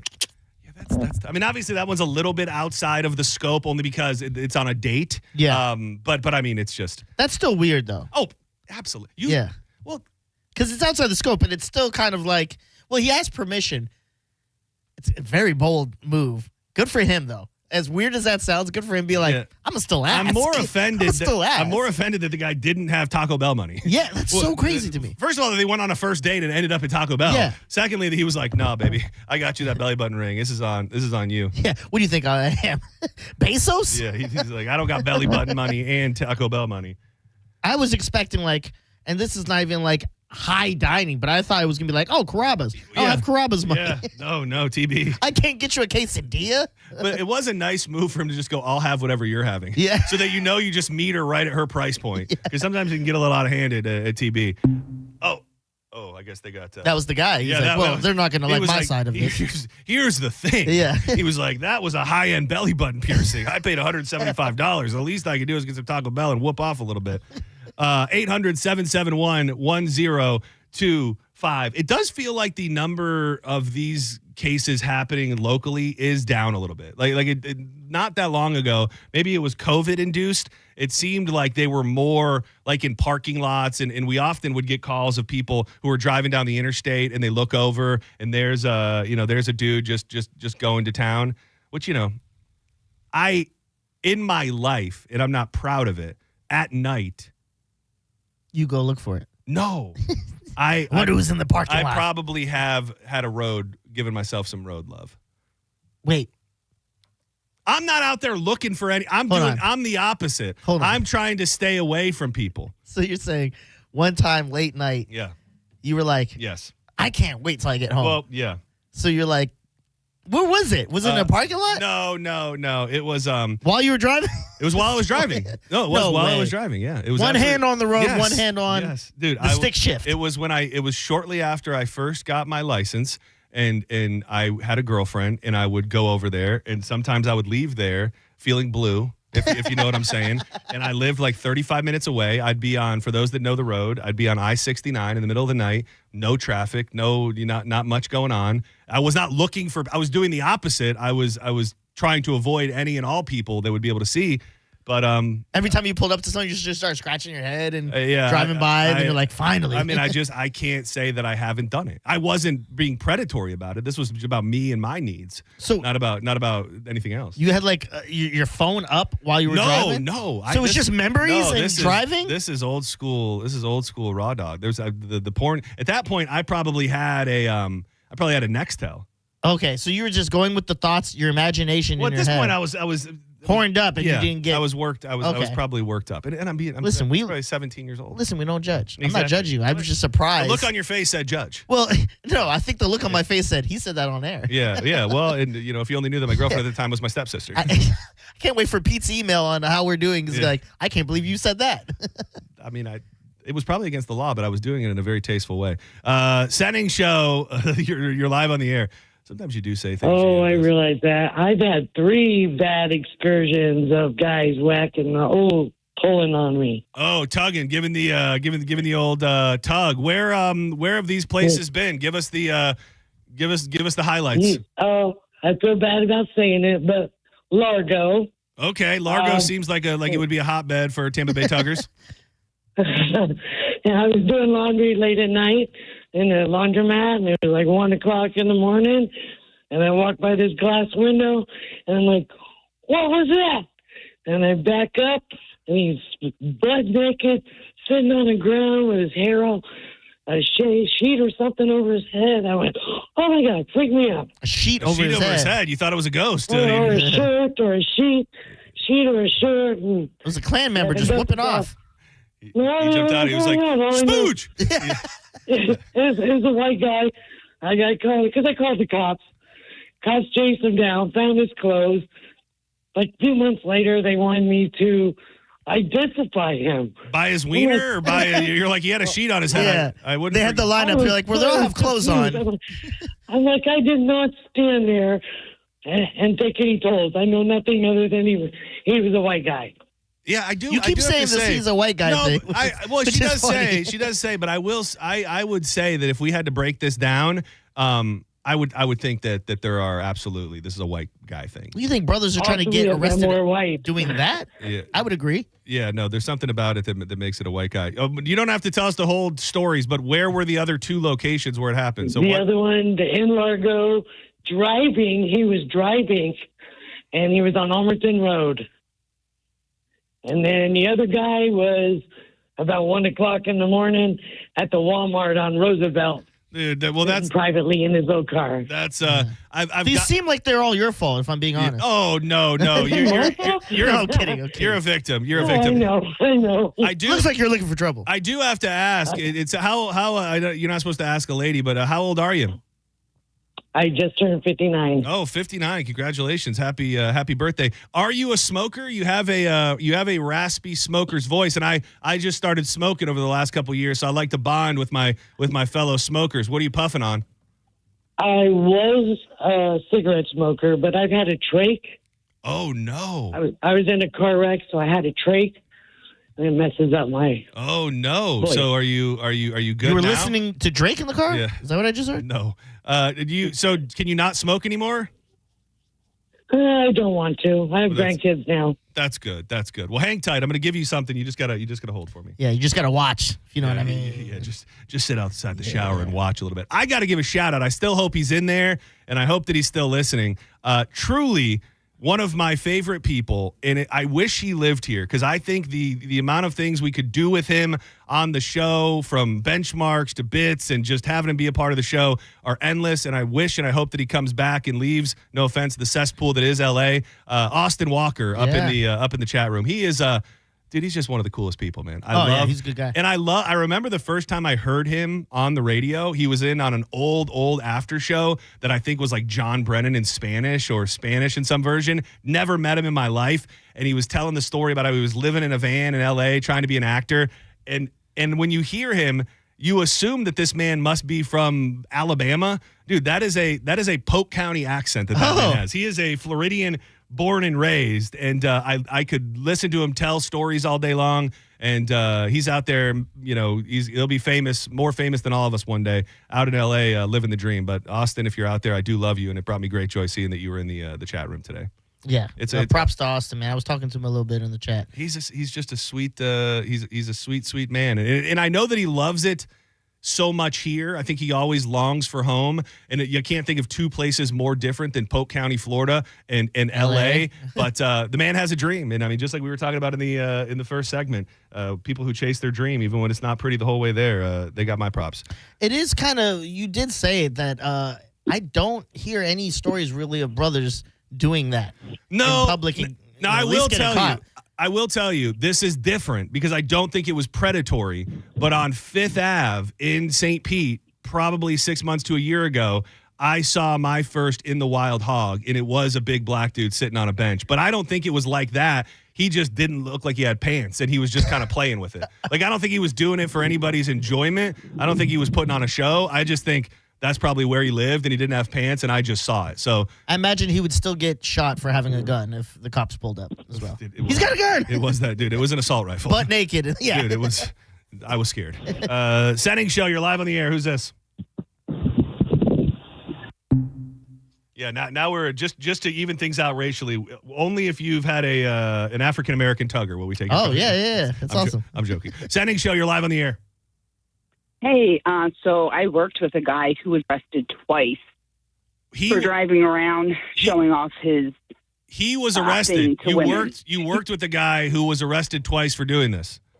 Yeah. Jeez, and we continued to employ him. What was he like? Like, if you didn't know that he was doing that, did you get the vibe that he was a creep, or when you heard about it, were you kind of like, oh no, not our Jimmy? No, he wasn't really a creep. Kind of a little bit odd. But when we found out, it was like, oh, wow, that makes sense. And he never tried anything on you? He never pulled it out in the office or anything? No, because his girlfriend worked with us. Oh, jeez. Oh, it was wild. So you said it happened one time and they kept him employed? Did they fire him after the second time? The first time he got arrested, he wasn't working for us, but the second time he got arrested at work. Like they found him at work. Like they hunted him down and arrested him at his place of business. Yeah. I was there. Yeah. Like detectives full on came in and it was kept like super hush hush, but then out. Was he, this is an inappropriate question under these circumstances, but was he handsome? Yes. That's so weird. Sometimes it happens. Thank you so much for the call. Do you think it's because they think they can get away with it more? Because it's like... No, I think it has nothing to do with that. I think that it is just a sexual, like, deviancy. I don't even know if that's a real word, but I think that they are getting off on the shock and terror and horror. Like when a woman looks over and goes, "Oh my God, oh, what are you?" Like that's it. That's their moment. Like no matter how attractive or how much normal sex they'd be able to get, I think I think that some people just can only work with that. So the shock value is what gets them off. I think so. I mean, so everybody, not every tugger is created equally. But I think if we had to make a pie chart, the shock and awe is the reason I have my wiener in my paw, if I may rap for you. Senning Show, you're live on the air. What's up? What's up, John? What's up, Des? How you guys doing? What's going on? We got a tugger on the line? Trucker, there you go. Oh, a trucker. You probably see all sorts of dudes out there. Oh, yeah. And the craziest thing is their cars are tint, but the windshield is not. And these women are always going to town thinking that no one could see them. But once you ride up real close to the car on the side there, you can see through the windshield. Wait. You're telling me that you are running into women who are pleasuring themselves on the road. Is that what you're telling me, sir? That and taking care of the guys. Oh yeah, that is. Are women women popping the tops for the truckers these days? I feel like that was something that happened in the 80s and 90s. You know what? Back in the days, a lot of women will pull their tops down, what have you. You don't find a whole lot of that happening now. Pussification of America. Am I right, brother? Say again, John. Thank you. We've gone soft as a society. Oh, we should have had him hit us with hit the horn. Sorry. Hit the horn. Every time we have a trucker, we got to make sure they do we have to. Dude, I'm telling you, one Friday, we're just going to do nothing but 3 hours of hitting the horn. We got to come up with the right framework for it, but it's going to be nothing but trucker calls for 3 hours and them just hitting the horn for us, which is one of my favorite things. How could it not be? Greatest joy when you used to be on a school bus. Oh, dude. Especially if you're the one who got them to do it. You're like, he did it. Do not go anywhere. I really... One sec. I'm calling an audible here because I wanted to get to this today because I'm really... We brought this up. We brought this up a couple weeks ago or last week maybe with Drew during the joints. And I prefaced it then, and I'll preface it today by saying I try not to be a hater on social media, and I just want to play this guy's clip before I go to break. I'm trying to find this guy who I have deemed he's the first ever bitch boy of the day, and he's now the second these 2 weeks in a row or 2 weeks consecutive at least that he is the bitch boy of the day. If anybody knows this guy who lives in St. Pete, I want to talk to him. I will not be that mean. I will not be mean. We will open the door to him. But his name is Zachary Abroad, and he lives in St. Pete, and his whole social media account is just trashing the state of Florida in St. Pete. So what I want to do for anybody that is on TikTok, if you could go to this guy's post, I'll share one. It's Zachary_Abroad. I am counting down the days. And I need you to tell him that I'm looking for him and that I'm trying to get him here so we can have an open forum debate about, and I mean this with no disrespect, about how he's a little bitch boy. And everything that he says makes me want to throw up in my mouth. I am counting down the days. And this is his whole thing. I am counting down the days until we can leave the United States. Every day I'm stuck here feels like another day wasted. It feels like another day of not eating real food, a day of not having health care, and another day of not being able to go anywhere or do anything because there's no such thing as a third space in this country. It is the most frustrating thing in the world, knowing exactly where you want to go and not being able to do it yet. Whether that's waiting on the visa or immigration bureaucracy or just being stuck in the state of Florida like me. I'm not delusional, okay? I know Portugal isn't perfect. So if you can, I just asked this one favor for the bitch boy of the day, Zachary_Abroad. Go to his TikTok and just say, John Senning's looking for you, brother. You need to make the call. 800-771-1025. Put it in his comments because I need to face off with this guy. I don't know the last time that I've ever been this disenchanted with a social media personality. All he does is trash St. Pete. All he does is talk about how much he wants to leave America. And I'd love to chat with him live on the air. Zachary_Abroad, the bitch boy of the day. When we come back, I saw this news story this morning. And I knew there was only one person that we'd be able to call and talk to about it. You might know her as Saint Cream Sam, as Diz so geniusly labeled her. She's now living in Louisiana. We'll check in with her, see what's going on in New Orleans, and also talk about this very unique ice cream that is going to be hitting the shelves. Don't go anywhere. Keep it locked to 102.5 The Bone. More Senning Show on the way. You could drop them in the blue ocean, but you gotta get away to where the boat leaves from. Take 1 part sand, 1 part sea, and 1 part shade of a 9 tree. And the drinks set cold and the reggae is hot, and I know this is what happens when the grid goes down, whether it be a storm, just an afternoon thunderstorm, or a hurricane, or something worse. The house goes dark, no lights, no AC, no answers. It's not if, but it's when, because we will lose power again at some point, and that is why you need to think about making the decision to go solar with Solar.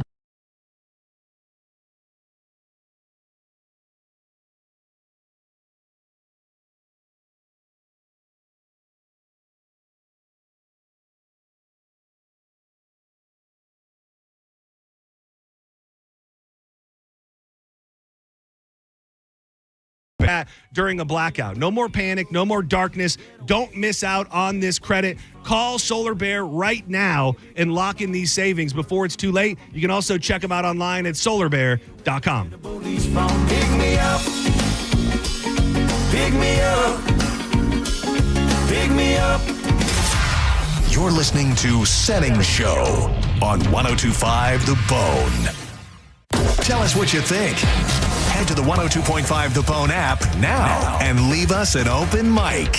The Open Mic on the free 102.5 The Bone app is sponsored by 1-800-ASK-GARY. Now this is how you end a summer. Under the lights, surrounded by history. The driver's last shot at the playoffs. Your last chance to see regular season action. Friday night, Xfinity lights the fuse. Saturday night, the Cup Series delivers the fireworks. This is Daytona. This is everything. NASCAR weekend at Daytona International Speedway, August 22nd and 23rd. Get your tickets now at DaytonaInternationalSpeedway.com. Meet Naomi. She worries a lot about balance. Balancing her time between vet school and working at the vet clinic, balancing her social life when she has time for it, and of course, balancing her finances. So she banks with Mid-Florida, a local credit union who employs local Floridians, just like you, to help keep her budget on track and on balance. And those financial worries, looks like they've fallen off the scale completely. Mid-Florida, your life, your money, your credit union. Mid-Florida Credit Union, insured by NCUA. Summer is here, and it's time to get your backyard ready and where you always wanted it to be with my friends at Waterman Properties, your go-to for bringing your summer vision to life. Whether you're remodeling, rebuilding, or even repairing from a storm, Waterman Properties handles everything from demolition to install with expert care and zero runaround. There's personalized service, transparent, honest pricing, guaranteed same-day response. There's no waiting, no excuses, just quality work done right. Visit their website today at watermanproperties.net or give them a call at 813-715-7383. That's watermanproperties.net or 813-715-7383 and tell them Mike Galta sent you. Get a free tank of gas with any service appointment during our Customer Appreciation Day. Thank you. At Ken Ganley Kia for 1 day only, Saturday, August 9th. Service any make or model and get a free tank of gas on us. Whether it's an oil change, tire rotation, or a full service checkup, we'll include a free tank of gas with any paid service. Appointments are limited. Call today or schedule online at Ken Ganley Kia, NewportRichie.com. Ken Ganley Kia, Newport Richie on US 19. Bigger discounts mean even lower prices at Ken Ganley Kia, home of 0% financing, 0 down, or 0 payments for 90 days. We've got over 1,200 new Kias with discounts up to $5,000. That's $5,000 off at Ken Ganley Kia, Newport Richie on US 19. Online at KenGanleyKia, NewportRichie.com. 25 Sportage APR 48 months plus tax, tag, title, and dog fee on approved credit through KMF. Paid for by Hims & Hers Health. Hims & Hers weight loss is not available everywhere. Compounded products are not FDA approved or verified for safety, effectiveness, or quality. Prescription required. Restrictions at 4hers.com apply. Wegovy and Ozempic are not compounded. Trying to lose weight? It's time to try Hers. At 4hers.com/radio, you can access affordable, doctor-trusted weight loss treatments tailored to you. These include oral medication kits and compounded semaglutide, the same active ingredient that's in Ozempic and Wegovy, but at a much lower price. So you can lose weight for less money than you'd spend on name-brand drugs. Through Hers, pricing for oral medication kits starts at just $69 a month for a 10-month plan when paid in full upfront. No hidden fees, no membership fees. Plus, the process is 100% online. If prescribed, your personalized plan ships free directly to your door. Reach your weight loss goals with help from Hers. Get started at 4hers.com/radio to access affordable, doctor-trusted weight loss plans. That's 4hers.com/radio. FORHERS.com/radio. When you enter a place of business, you're owed a legal duty that the place of business is safe for you to shop in. I'm John Morgan of Morgan & Morgan. If you suffered an injury at a place of business, our duty is to protect you after that harm. Morgan & Morgan, forthepeople.com. Hi, this is Steve Hurley, owner of Stingray Chevrolet, where we have completely eliminated the dealer fee. This will automatically save you up to $1,500. You have a choice because at Stingray there is no dealer fee. So when we say relax and enjoy the difference, that difference can save you a lot. Why choose a Sleep Number smart bed? Can I make my site softer? Can I make my site firmer? Can we sleep cooler? Sleep Number does that. Cools up to 8 times faster and lets you choose your ideal comfort on either side. Your Sleep Number setting. Get early access to Sleep Number's biggest sale of the year. 25% off the i8 bed, our most popular. Plus free home delivery. Limited time. All Sleep Number smart beds offer temperature solutions for your best sleep. Check it out at a Sleep Number store or sleepnumber.com today. While retinitis pigmentosa takes Mark's vision, his family gives him hope, whether at the family business or at home with his wife and sons. He knows he's not fighting alone. For 50 years, the Foundation Fighting Blindness has funded research into treatments and cures for blinding retinal diseases, providing hope to people with vision loss. And for Mark, winning the fight means being there for his family. The Foundation Fighting Blindness. Together, we're winning. Help us end blinding diseases at fightingblindness.org. Elysian Space Dust IPA presents St. Pete Grunge Fest, a free show featuring Florida's best Nirvana, Pearl Jam, and Alice in Chains tribute bands. August 8th at Janice Live. Get your free tickets today at Eddie's Bay Pines, Knockin' Boots, Bourbon on Main, Brewlands, and Fergs.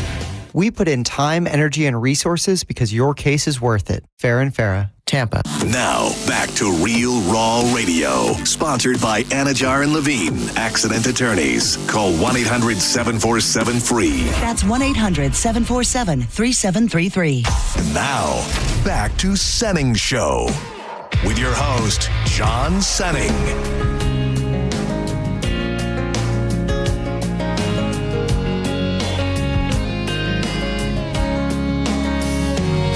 She got eyes that cut you like a knife and lips that taste like sweet red wine. And we don't say it enough. We're obviously trying to push as many people as possible to YouTube.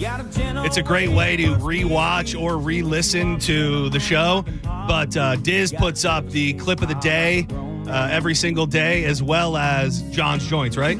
Yes, sir. Yeah, so that is also available on iTunes, at theboneonline.com, if you want to just check out those portions of the show. But again, YouTube really seems to be a great way to rewind, fast forward. You can listen, you can watch, you can do all that. Keep it on in the ears, and then if something happens you want to peek at, check it out. 1025 The Bone on YouTube. Like the page, subscribe, all those things that people say to do. Man, this one, I got to say, sometimes you just get those moments in life where you realize that people get you, that people know, they know what you want to see. And if there's a Bigfoot story, I'm often getting a bunch of emails, a bunch of DMs with the links to it. If there's a big something going on in the world of wrestling, people are kind enough to send it to me. Sometimes I've seen it, sometimes I hadn't. And this one I had not seen before I started getting messages and tags on social media on this. And the headline reads, breast milk ice cream for sale nationwide, just like mom used to make. Get pumped because breast milk ice cream is making its debut, a flavor that a lot of people probably haven't experienced for quite some time. I'm going to attempt to call who I would deem an aficionado on the subject. Stand by. I think, I didn't dial that right. Stand by.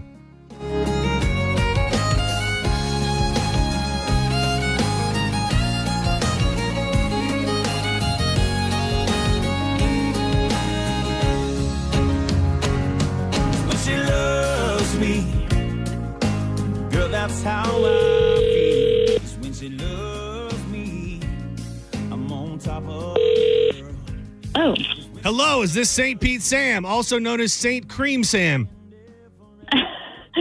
Speaking, this is her. Formerly known as, well, you still are St. Pete Sam. You'll always be St. Pete Sam to us. Our friend Sam, if you weren't tuned in when it was all going down, her husband got a new job opportunity in Louisiana, so they took it. And she has been born and raised here in St. Pete, was the face of 97X, Magic 94.9, Hot. She's done it all and has now moved to New Orleans. But before I ask you what I actually wanted, well, I actually want to talk about all of these things. How is life in New Orleans? How is the adjustment from St. Petersburg to New Orleans?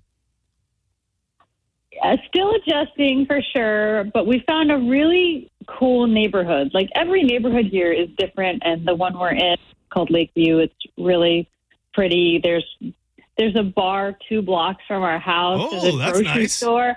There's a grocery store where you can get a glass of wine and like walk around while you shop and then leave with the wine. Like open container life is totally the life for me. So I'm embracing that part of it.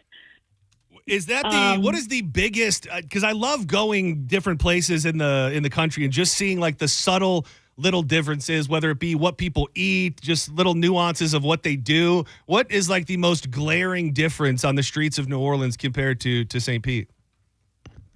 As far as, I mean, I haven't gotten to explore that much. The traffic is wild. Like, some people just don't even obey the traffic laws. They don't call it a median. They call it the neutral ground, which is like, it's a median. But there'll be like multiple lights, and if there's going to be flooding in the area, you're allowed to park on the neutral ground. Just general like traffic is different, at least for me. And I don't consider myself a good driver in a city that I've lived in my whole life. So having to drive around here and learn all of this stuff is not the easiest. But I would say so far that. Otherwise, we haven't really gotten out and about too much. I will say this.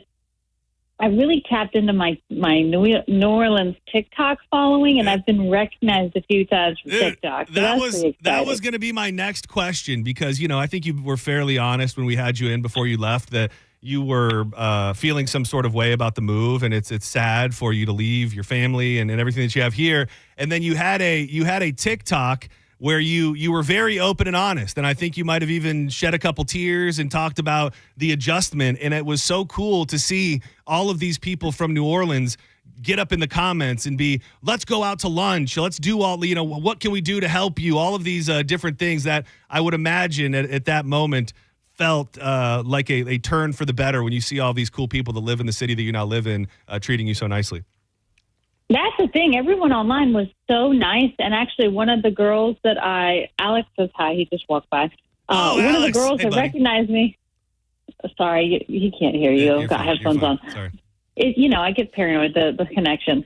Anyway, one of the girls from TikTok has a 6-month-old, same age as Bo, and we ran into her at a restaurant. She's like, oh my gosh, I love your TikToks, and we're supposed to go to lunch next week. Look at that. You're making friends in New Orleans. I'm making friends. I love it. It's weird because I want it for you, but it will be sad when we can feel it and tell that you've moved on from us. Like that's as much as I want you to love where you live, the day that I can sense it in your being that you're like, this is my home now, it will be a little sad for those in St. Pete that I mean, St. Pete will always be home. I'll never totally move on. So don't worry about that. I think if I die, that my gravestone will say St. Pete Sam. St. Pete Sam. You got. I love the brand. By the way, I absolutely love the brand.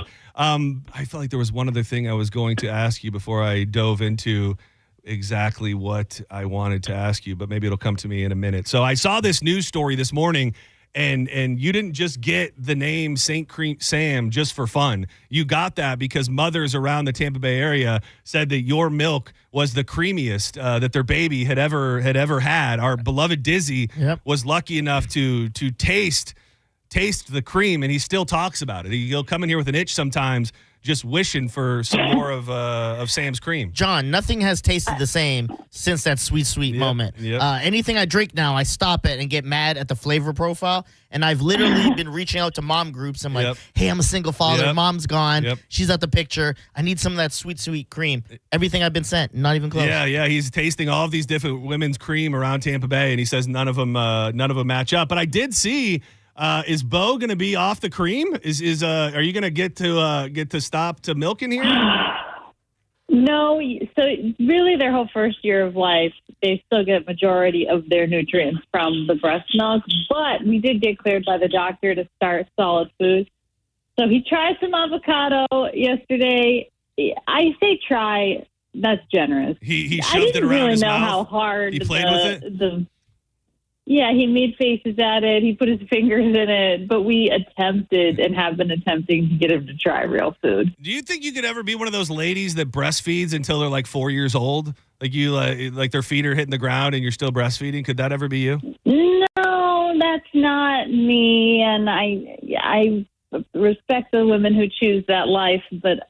We all know it gets a little weird. The pumping is a lot. Well, when he's off of it here soon enough, and he still gets the hankering for some of mommy's cream, he'll be able to get pumped because a new ice cream flavor is making its debut, and a lot of people haven't tasted anything like it in quite some time. Frida, a parent product company, has teamed up with Oddfellows Ice Cream to create their very own line of breast milk ice cream. The limited time edition flavor is inspired by breast milk and includes many nutrients that are found in the real stuff, including colostrum. They say the flavor, and Diz, this may be able to hold you over, Diz. The flavor is freshly expressed and oddly familiar, sweet, salty, and smooth with hints of honey. Is that how you would have described St. Pete Sam's cream? No, it was just sweet, but not like over sweet. Like, you know, when you eat like a cheesecake. Yeah.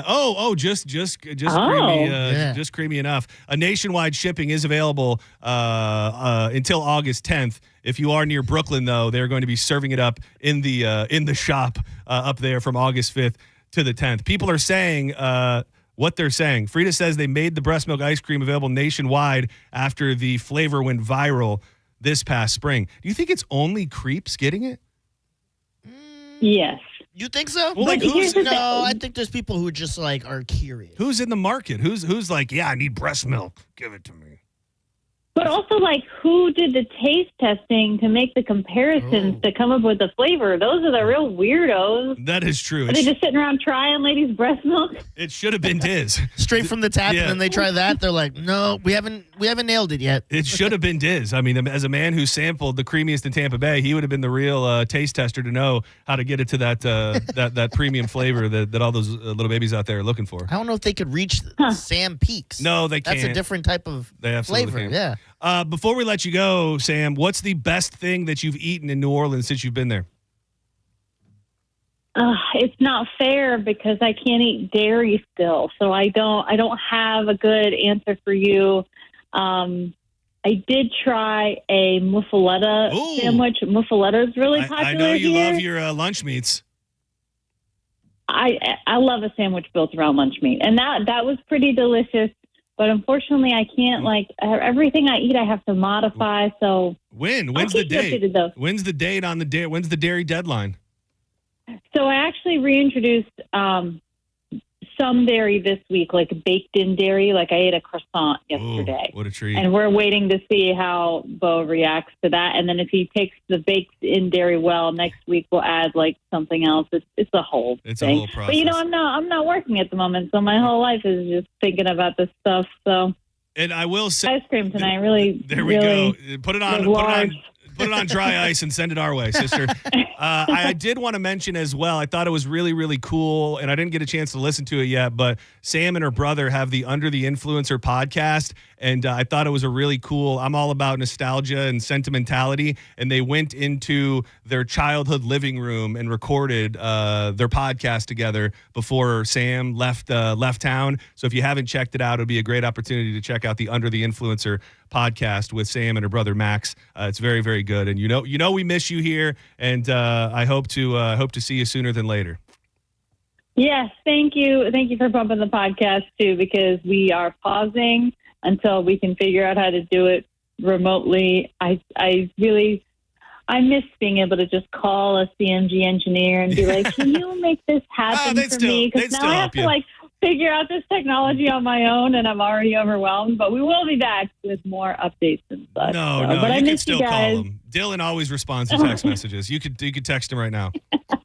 Yeah, I don't know if he wants that, but all right, you're the but best. I miss you guys. I wish I would have gone to the Bone Beach Bash. It was like a fun time. It was a hell of a bash. You absolutely you were very missed there as well. Give a big hug to that big sexy man of yours, and tell Bo and Blue and Willie and the whole crew that I said hello. Will do, and happy belated. Thank you. you. And Danielle. Thank you. You're the best. Have a good one. St. Pete Sam, as you know, her the sweetest breast milk this side of the Mason-Dixon, and now no longer living in St. Pete in New Orleans. That whole move of hers has made me think about like how much I would want to move and how much it would bother me or how much I would love it. Like sometimes I do just get stuck in the thought that like this, even the United States, I say it all the time that I don't really have much interest in going outside of the United States, but just the United States, like all of these places and so many people will live their whole life with only experiencing a micro fraction of a space when it comes to where they live and spend their most time. And sometimes I just go, am I doing it wrong? Am I not feeling like I need to try other places? And maybe that'll happen later in life. But oddly enough, like I feel more connected to Tampa and St. Pete than ever before. Like I think it would be harder now and that's tied to my career and life and everything. But it would be harder now to leave than I feel like it ever has been. And I also did it when I was a kid when we left, or I was 19 when I left Michigan. Danielle gets an offer out of state, but it's not like even a good state. Like it's like a state like Oklahoma or Dakotas, somewhere like nowhere people don't normally move to.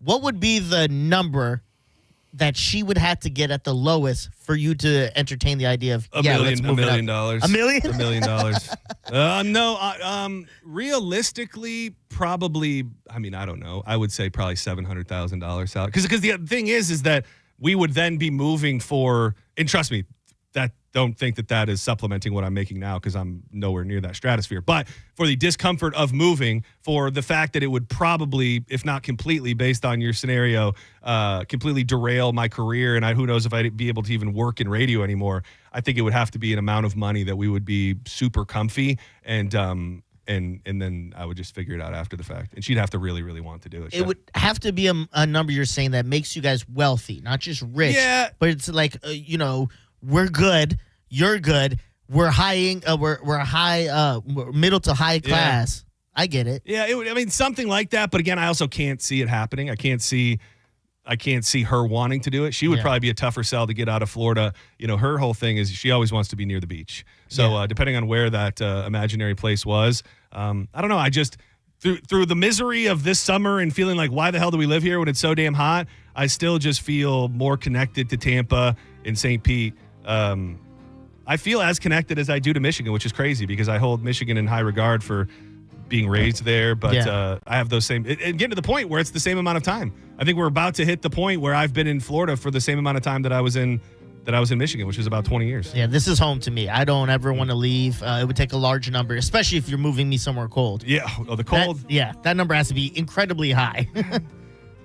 Sometimes I think I miss the cold. You don't. But you can miss the cold without missing everything that comes along with the cold. The lifestyle. I got to put my snow boots on every morning. My flip-flop days are done. You're scraping the window every morning. You got to start your car before you go out there. Like all of those little nuances of living in extremely cold places is it's I don't think it's for me anymore. No, it's nice to visit. You get to go be a part of it, but not have to worry about all those things you just mentioned. I get that part. Don't go anywhere. We come back. We're going to dip into John's Joints. We did a little bit of light snack cake talk yesterday. It's going to be an insensitive leap, but there was a terrible murder that took place, and it took place over what I would consider a snack cake. So we're going to work on our Rushmore of snack cakes. I know that Drew Garabo is very passionate about that as well. When it comes to serious news, the SNAP benefits, that is governmental money that people get in some situations to get food, you're going to be restricted. We'll figure out if that is morally just or not. All that and a bunch more coming up next in John's Joints.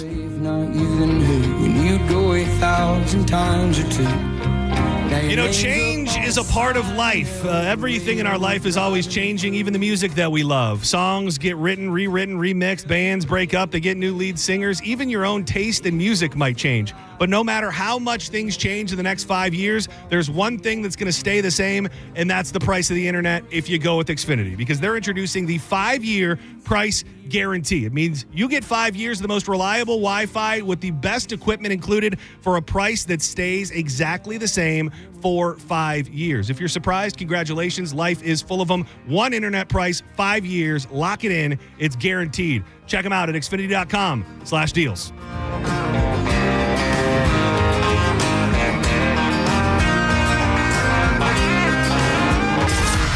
You're listening to Senning Show on 102.5 The Bone. NASCAR lives on 102.5 The Bone. The cars, the drivers. I'm not surprised, and anybody who is should rethink their NASCAR knowledge. And all the left turns you can handle. Race Day Sundays, where NASCAR lives in Tampa Bay. Right here on 102.5 The Bone.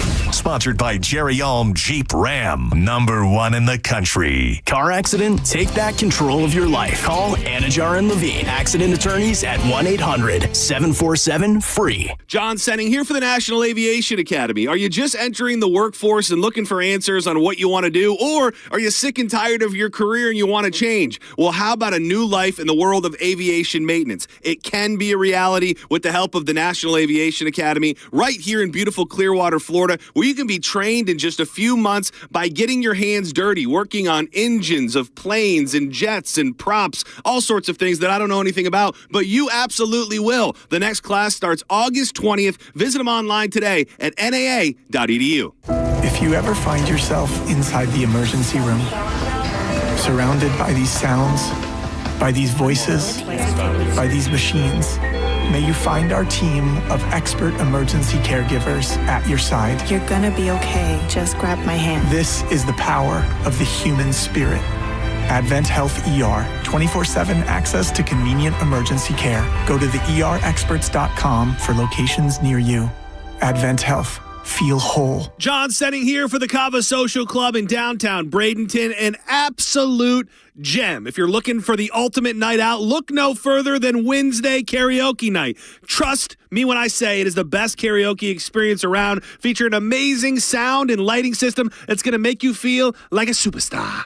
Even if you don't hit all those notes, you're going to look fantastic on that big, beautiful stage. It's all about having fun, and the energy is absolutely contagious. All participants are invited on stage together for group sing-alongs. It's the perfect way to get everyone involved, and anyone who knows me knows my love for the 90s. So their 90s at 9 is my favorite hour of music, and it always delivers. But that's not all. Cava Social Club is the freshest Cava and Kratom teas to keep your vibes high while you sing your little heart out. So why wait? Join me for one of the liveliest events and an unforgettable time. Check them out at cavasocialclub.com and on all social media at Cava Social Club for all the latest updates. And I'll see you there. Boola, baby! Jersey College is a nursing school where faculty know how to give you the resources and support you need with encouragement and real connection. Hi, my name is Ebony, and I'm a graduate of Jersey College. I felt like Jersey College truly cared about me. This experience was a life changer for me. It's a great feeling. You have to try. Don't doubt yourself. If I can do it, anybody can do it. Classes are enrolling now at our campuses in Tampa, Largo, Brooksville, Naples, and Port Charlotte. Apply now at jerseycollege.edu. Worried about market losses? If headlines are keeping you up at night, it's time to take control. Hi, I'm Jeff Jr. with Trajan Wealth, and I know you've worked hard to save. But in times like these, what if can turn into what now? If you're planning to retire or are in retirement, you need a strategy that helps protect your future. At Trajan Wealth, you can capture market gains, protect your account from losses, and guarantee income for life. Right now, you could receive a bonus of up to 30% or annual growth of up to 10% for retirement income. You heard me right. An upfront bonus of up to 30% or annual growth of up to 10%, all guaranteed to boost your lifetime income in retirement. Don't leave your future to chance. Plan with confidence. Call Trajan today at 813-550-1000. That's 813-550-1000. Annuity guarantees are based on the claims paying ability of the issuing insurance company, DBA, in most states as Trajan Wealth Insurance Solutions. $5,000. That's the average amount of money Americans in 2025 are now spending on gas in a year, even with lower gas prices. That's crazy. If you drive, you have to download Upside, the free app that gives you cash back every time you get gas. That's right. You can earn real cash back with Upside just for buying the gas you're already buying. You can literally start earning cash back today. I use Upside every time I fill up, and I've already made around $200-$300. You're putting gas in your car anyway. Why not get cash back? If you like free money, download Upside. I'm saving the cash I earn from using Upside to help pay for a vacation later this year. Download the free Upside app now to earn cash back every time you buy gas. Use promo code SPORTS to get an extra 25 cents per gallon on your first tank. You can cash out anytime right to your bank, PayPal, or a gift card for Amazon and other brands. Just download the free Upside app and use promo code SPORTS for a 25 cents per gallon bonus on your first tank. That's code SPORTS for a 25 cents per gallon bonus. Offers vary by user and location. Go to upside.com for terms and conditions. This hour of Senning Show is brought to you by Hawkins Service Co. One call handles it all. 102.5 The Bone. Real Raw Radio. WHPT, Sarasota, Tampa, St. Pete. And 107.3 WXGL HD2 St. Pete. Live from the WeatherTight Windows studio. And now, back to Senning Show. It's time for John's Joint with your host, John Senning.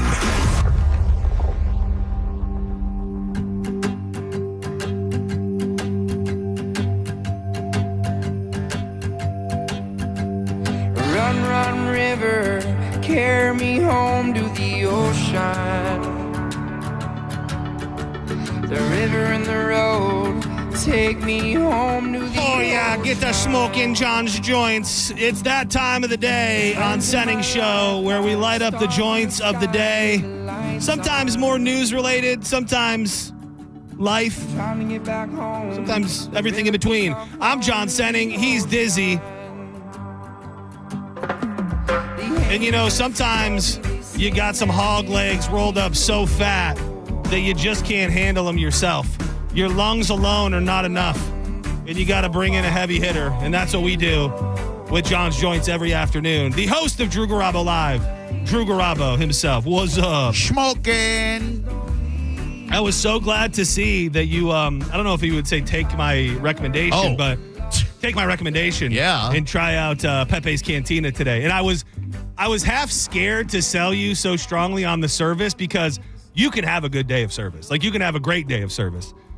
I felt it was a little bigger picture thing than that, and it sounds like they won you over with their service like they seem to be doing for every single person that goes there. So the way you described it wasn't just a one-off. I could tell it's in their DNA, and I was meeting with our buddy David from Achieva. Oh, nice. Yeah, they have a relaunch of their new brand. That's very scary because knowing that you used my recommendation for a high-level business meeting, that could have really gone Achieva could have pulled all of their advertising dollars out from CMG Tampa if that went sideways. So. There was a lot at stake, John. Yeah. There was a lot at stake, but you know David, super nice guy, and Simone, lovely in our sales department. Yeah. She had a flat tire, so she had to drive the Vibe van, which Dirty is funny. Heads David, love it. Yep, yeah, exactly. And so, we were meeting at the new the Achieva branch that just reopened, and they said, let's go get some lunch. And Simone brought up Mazzaro's, and I was like, yeah, sure, if you want to spend 2 hours in a packed Italian deli. That's tough. And especially to meet and chat. Yeah. And so I yelped, and I saw that nearby was Pepe's Cantina. And I'm like, well, John just talked about this place the other day and gave it such a great review. We got to go there. Oh, so you did put it on me. So they would have known it was my fault. Oh, if it went bad. 100%. Oh, good, but to your credit, now you get the credit. John, when I tell you, and I'll share it on Drew Garabo Live, the level of service, commitment to guest satisfaction, and food was off the chain. It is. It was so interesting because I saw somebody online the other day, like an influencer, say, I've had to stop mentioning certain things because they get sold out online. Mm-hmm. And part of me wanted to gatekeep them, to be honest. Part of me wanted to not bring them up on air at all because it's not the biggest place and it can get crowded very, very quickly. But I do also think for as much as we bitch about service and are hyper-focused on service, and often, I heard you talking about it recently on your show, how it can be tough to enjoy dining out sometimes because we're so hyper-focused on the inner workings of the restaurant, that when it's really, really good, above and beyond good, I think we have to call them out as well. And Carlos was the manager, I think is the general manager that I met the night that I was there, and they have a different level of commitment to service than your average restaurant. And I have a feeling, I don't know if he told you, he said they were looking to put up like 2 more in St. Pete in the next like year and a half. I did not share that experience with them, but their menu is awesome, extensive selection of fajitas, and Carlos was refilling waters on table. If you see the GM of a place refilling waters, you're in a special place. Well, dude, I told you that night that we went, he was waiting on tables. He was like actually waiting on tables.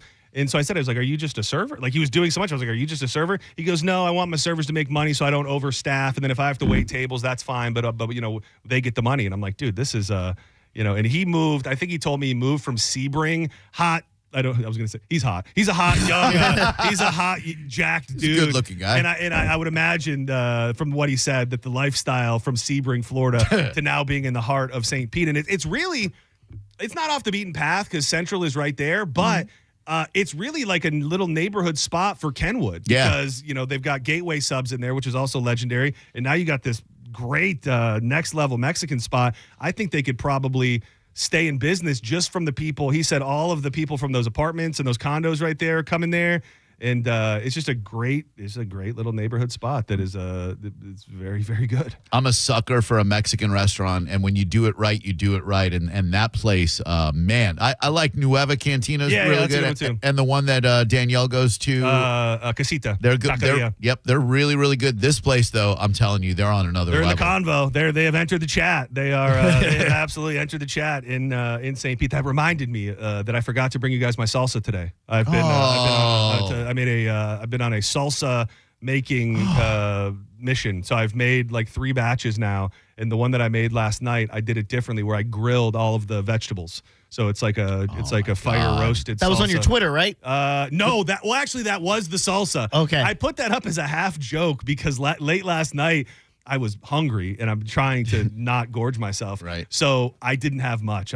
There's not much in the house. So I had olives and I had this batch of fresh salsa that I just made. So I took a big ass bowl of olives and then I just poured salsa over top of it. And then as a funny joke, posted it on Twitter and just said, "You haven't lived until you've eaten this delicacy," wondering if people would be like, "What the hell is this?"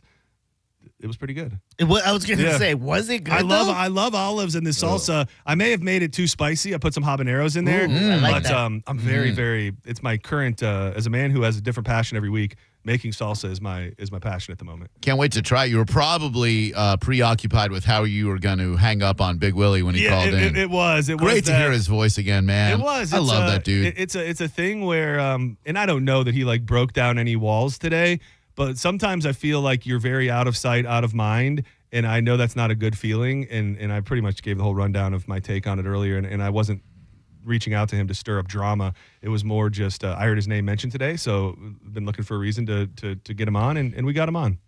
Oh, man, I probably shouldn't say this. No, you have to now. Okay. Well, I added your name to the show because I wanted to. Yes. Like, The fallout with Will and Johnny B. Is that what you're getting to? No. Oh, sorry. No. But at the time, I couldn't see Johnny's side of it. I not that I side with Johnny, but if they came to me and they're like, if Mo said, "Hey, you're going to add my name to the show or I'm gone." Yeah. No, you're absolutely right. And I could have and would have and should have said that earlier I agree. At that point, I was just closer with Will. And I think I just also am notoriously have this little bit of like bitter, underappreciated, jaded radio guy in me. So when you meet someone else who's like, they're not doing this, and I'm doing that, I think it's kind of more natural for me to go, yeah, you're right, you do deserve more. Shame. And he does, and he did, and all of that. But I think both can be true. I think he could have been in a position where he deserved more, and Johnny could have been right for putting his foot down and saying, this is a brand that I've built, and I'm not willing to part with it right now. Yeah, and it's interesting how different circumstances can make you see it in different ways, because at the time, I'm like, well, of course you put his name on the show. I mean, for God's sake. But now that, I'd be like, okay. Our boy Justin, Next Level Printing, made the signs for JP that I had and for John. The first one he gave me, John asked me how it went. I go, I got to get a new one. Because when he sent it to me, he was just being a nice guy. Yeah. He didn't think of anything, but it said featuring Dizzy. I go, it's not that. Yeah. It's Senning Show. Yeah. Like, this is his new brand. Bow down. I don't want to immediately go with featuring Dizzy, Dizzy. I'm like, please make a new one. I don't want to start the show like this. Man, that's good awareness on your part. It's still over there. And too. I appreciate you. It was. I took it home and burnt it. It was over there for quite some time. No, but it's everything. I think it's best when it's natural. Yeah. And that wasn't the natural time for that to happen. And when I first heard it, I thought about approaching Johnny and Will and saying, what if I got you on the phone and Johnny was in the room? Like, would there be a place for peace? I don't think that that's happening, first of all. And secondly, I don't think that if it was going to happen, I don't think that it's happening on the air. No. We had to talk, and what kind of led to it was with like relationships, happy wife, happy life. And I go, I'm the type that I stand on business when I think I am right. Yeah. I obviously pick and choose my fight, but that's not how I live my life. And I feel like this was just one of those examples of, I don't think he picked the right hill to die on for his career. Yeah. And that makes sense. And again, I asked him if he regretted it, and he doesn't. And No. thank God he doesn't, because I would say if you were in his situation living with regret, it would just be that it would, and I think of, the feeling very, very well, and well documented about having been in radio and then being out of it. And the situations are very different. And again, like my Facebook message said that you didn't read, it was much, much different. But just like when you've got it and you think it's happening and then it goes away, it's a tough feeling. It's tough to deal with. And then I think if you add regret on that, then it can be probably debilitating. So to hear him say that he wasn't regretful, I think is good. Let me ask you this. Can you not regret something, but acknowledge that you would have done it differently if you had a chance? Well, and he kind of alluded to it. I think so. And I think that the fact the Bone made the changes not shortly thereafter, I think will always be a what if in his mind. Yeah. And a what if, I don't even know what that what if is. Yeah. You know what I'm saying? Who knows? If he's on the playing board and they're putting pieces in different places, what does that mean for him? So I would say, if anything, I think it's knowing that happened shortly after, and what could have been is probably more bothersome than the decision itself. It's easy for us in our position to say the universe will work itself out to someone like that, but it's absolutely true. And I know it sucks for Will right now. I can hear it in his voice. He's good enough to be on the radio. He wants to be on the radio, and I know it might ring empty, but man, just keep being you. Keep putting your name out there, and the right opportunity will come along. To sum it up, still hate the guy. I'm just kidding. I'm kidding. But I mean, having been out of radio and just like, that is devastating, especially to hear a radio station like this go on without you. Yeah. Oh. Well, and it is. It's it was. I said it, but I honestly don't know the truth, and I don't think it's a Johnny effort or anything like that. But I think he's blacklisted right now. Like, he's not on the list to call if there's a fill-in needed. He's, and I think a lot of that is you got to have somebody else to call for. You know what I mean? Like, like he wouldn't be the call that John Brennan makes, and he's also not the call that somebody who John Brennan called would make. Does that make sense? It does. Yeah. So, and again, I don't know what changes that, and maybe nothing ever will. It's will. It never will. But again, it's always just that soft spot for somebody who's trying to make it. And when Diz and Ian started off their show, it sounded great, by the way. I was driving over the Bayside Bridge, enjoying it. When you were talking about the Spanish situation and, him popping up on somebody else's show and how that would require a conversation with Mike and everything. That was a really great convo, and it really made me start thinking, like, what if? Like, what if you reached out? What if you traded Mo out for Spanish? No, no. But for like, Will. What if that, like, before all this had happened, they sat either one of us down and said, "Hey, we'd like to put Spanish on your show." I don't know what that would have sounded like or looked like. Yeah. I mean, I thought that was in the realm of possibility. Like, it's so far gone now that we no need to harp on it really, but there was this period of uncertainty where we're all looking at each other before January 6th going, what is going on? Who is on what show and who is with who and what is actually really happening? And I think that in our minds, all of those things were possible. And it is kind of I think he's making his own decision. I don't want to detour into Spanish world, but it is kind of crazy that he hasn't fought more to do more. Like he really was a major part of the morning show. Oh my God, yeah. For a very, very long time. And to know that he now is just on a weekend show, it's surprising that I don't know that it's in him though to like fight for it. Well, but let's just look at that for a second. I think the only place that he would be able to fight for is JP, because you and him have a history that ain't great and it didn't leave great. I'm not putting him on my, I mean, I called the guy a really good friend of mine once, and I wish him nothing but well, but he ain't coming to my show. You know, like, there's no trust there. Well, I feel like you answered what I was going to say. What's more likely, a Will reappearance or a Spanish reappearance? Sounds like Will. Like in the Drewiverse? No, just in the Boneverse, weekdays, not just some weekend show. Who's more likely? Honestly, I think it's more likely that Spanish returns to the Mike Calta show. Because of the history. The Calta show specifically. Yeah, I think it's more realistic that time heals the wounds. They have an intense conversation, and he goes back on that show. I know nothing about what is in his heart today. Same. If you're just reading between the lines, it doesn't seem like that's something you've probably talked to him more recently than anybody in this room. I don't even know if that's what he wants. Like, I don't even know if being in radio is a goal. I think what his fear is that he doesn't want to go on air and get jumped by, like, I'm all alone and no one's gonna back me up at all. It's just gonna be an attack from all of them. And I go, I don't think they want to do that. I don't think, they're gonna call you out and stuff, but I don't think they're all gonna be like, all right, so when Spanish comes in, we're gonna not let him get any points out. We're all gonna gang up on him. I don't think it would be that. I could be wrong. It could be that for a minute. I think thinking that it's not going to happen for a minute, where there's some conversations that have to happen. But I don't know. Now that you mentioned that, Drew, I'm thinking, because then JP wouldn't have to be mad at Dizzy for using all of his good stuff here. Right, he does do that. Spanish then gets in with JP. Yeah. And then, it's, All right, I'm working on a trade here. I'm firing off an email as we speak. By the way, it would be very naive for Spanish to go back to the Mike Calta show and think that's not going to happen on a regular basis. Not premeditated, we're going to make his life miserable, but he would be re-entering a world where he's going to be. He'd have to be just prepared for it. Right. Yes. Or approach it in a different manner. Bingo. I wanted to hit this, and we could do it for the next few minutes before we go to break. I don't want to focus on how earlier today it felt like a good idea, but I don't want to focus on how horrific the actual story is, because a guy killed a kid because he ate his donut sticks. We shouldn't have done that. I mean, eating the donuts. And when I first saw it, as morbid as it may sound, I thought, man, what snack cake is great enough to kill for? And when we went down, we started mildly talking snack cakes yesterday, but I know, Drew, that it is a passion of yours, from the names of them to when they debuted.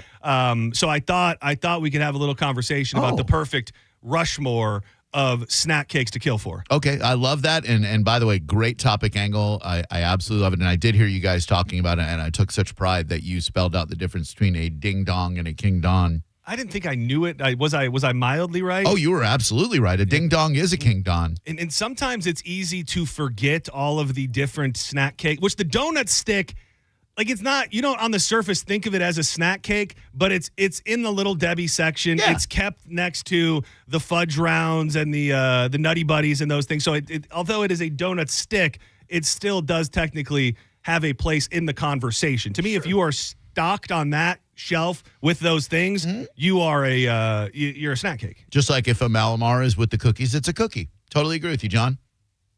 It's Malamar's a cookie. It's a marshmallow tostada at best. Malamar's a cookie. It's a chocolate-covered marshmallow tostada. Right there in the cookie aisle. What? I hate those things. The Malamar. It's like the puffy thing, right? With the marshmallow and it's like a graham cracker base. Yeah. For old people. Yeah, not me either. Okay. Not me either. Ageism. The thing that's crazy about it, and I bring it up every single time, is you are so strongly against a Peep, but you will simp for what is essentially a chocolate-covered Peep on a graham cracker. He's right. It's like a Peep in hockey puck form. I hate Peeps. I love Malamars. It is. I don't know if you know this. I only know this because I work so closely with a Malamar sympathizer for so many years.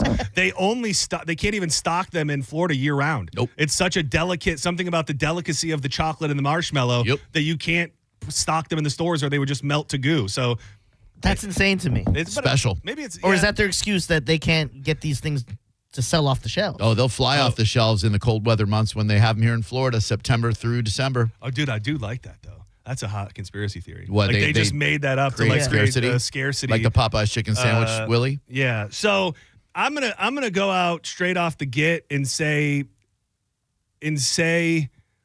that I think, you're really, really struggling with this. Well, because you only get 4 on a Rushmore, right? Yeah. Yep. So I really just because they're so fresh in my mind, and I know they almost don't fit the criteria as well, but my first ballot Hall of Famer is going to be the Cosmic Brownie. I respect that. Yeah, and it's those little... It's the things on top. It's the little things on top, and I just remember, I don't know when they debuted the Cosmic Brownie, but forever, the Little Debbie brownies had nuts on them. Oh, yeah. And I was at a point in my life when I was like, I don't want to eat it. I don't like it. I don't want a nut. So then they started, they released the line that has the little colored Cosmic Bites on it, and that was such a big moment for me in my life that I hold it very, very near and dear to me. But John, it's a substandard brownie. The brownie itself is booty. Yeah. Nah. I don't feel comfortable saying that. All right. It's not. It's just, to me, I wouldn't compare it to a brownie. Like if I go to small batch creamery right up here. Oh yeah. The dude's making fresh brownies. Like I can't, in good conscience, compare a Cosmic Brownie to a brownie that just came out of the oven. Right. But I can compare it to other snack cake like items. Okay, I get that. Dude, the Scarlet and Gray fan last night sent me a tweet because we were talking Cosmic Brownies. He said, well, the Cosmic Brownie is delicious.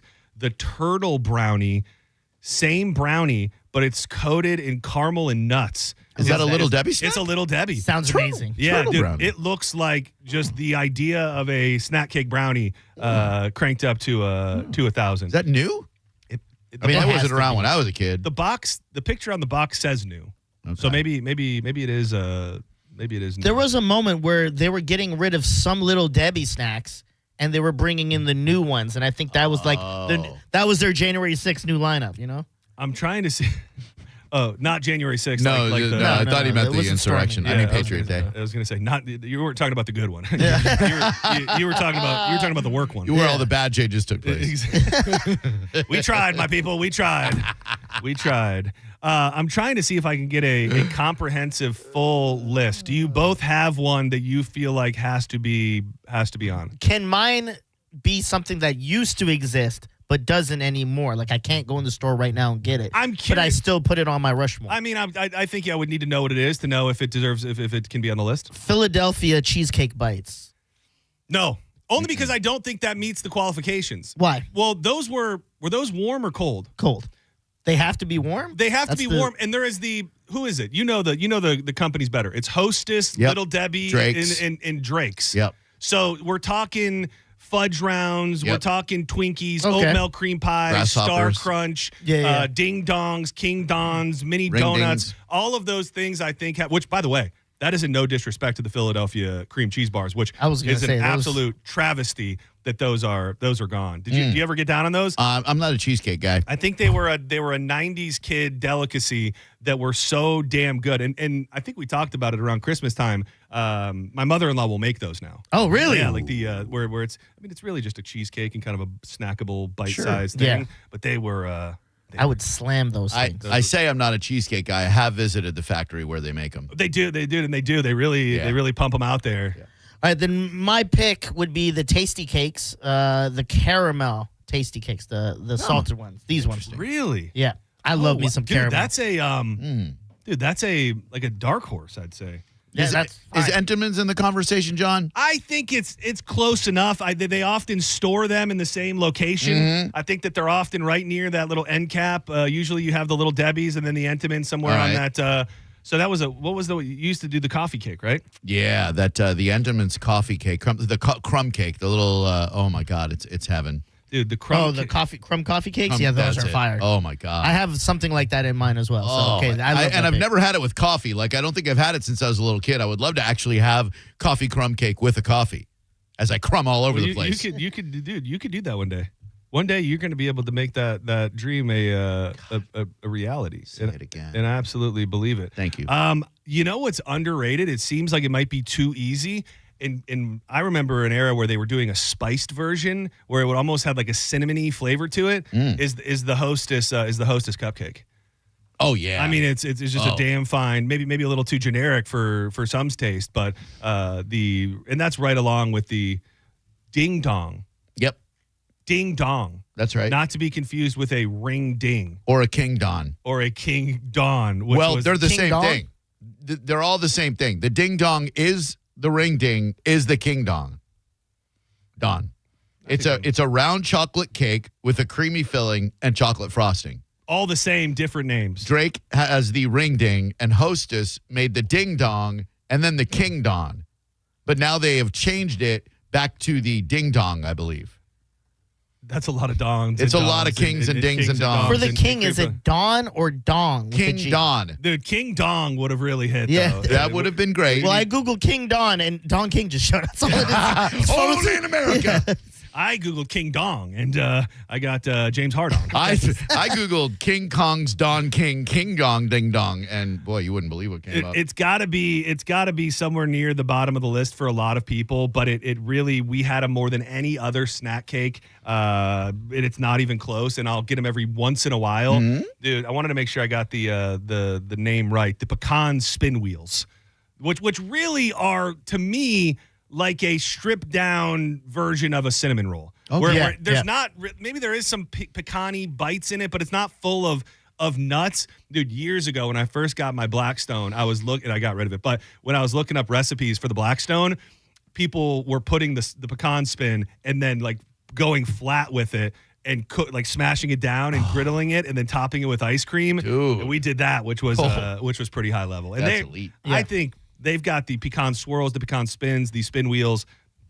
Those are all in my category. That was on my list as well, and coffee cake was on mine. So I have one from each of yours, and then the last one from you is Star Crunch. Star Crunch is good. Oh. It's been so long since I've had one.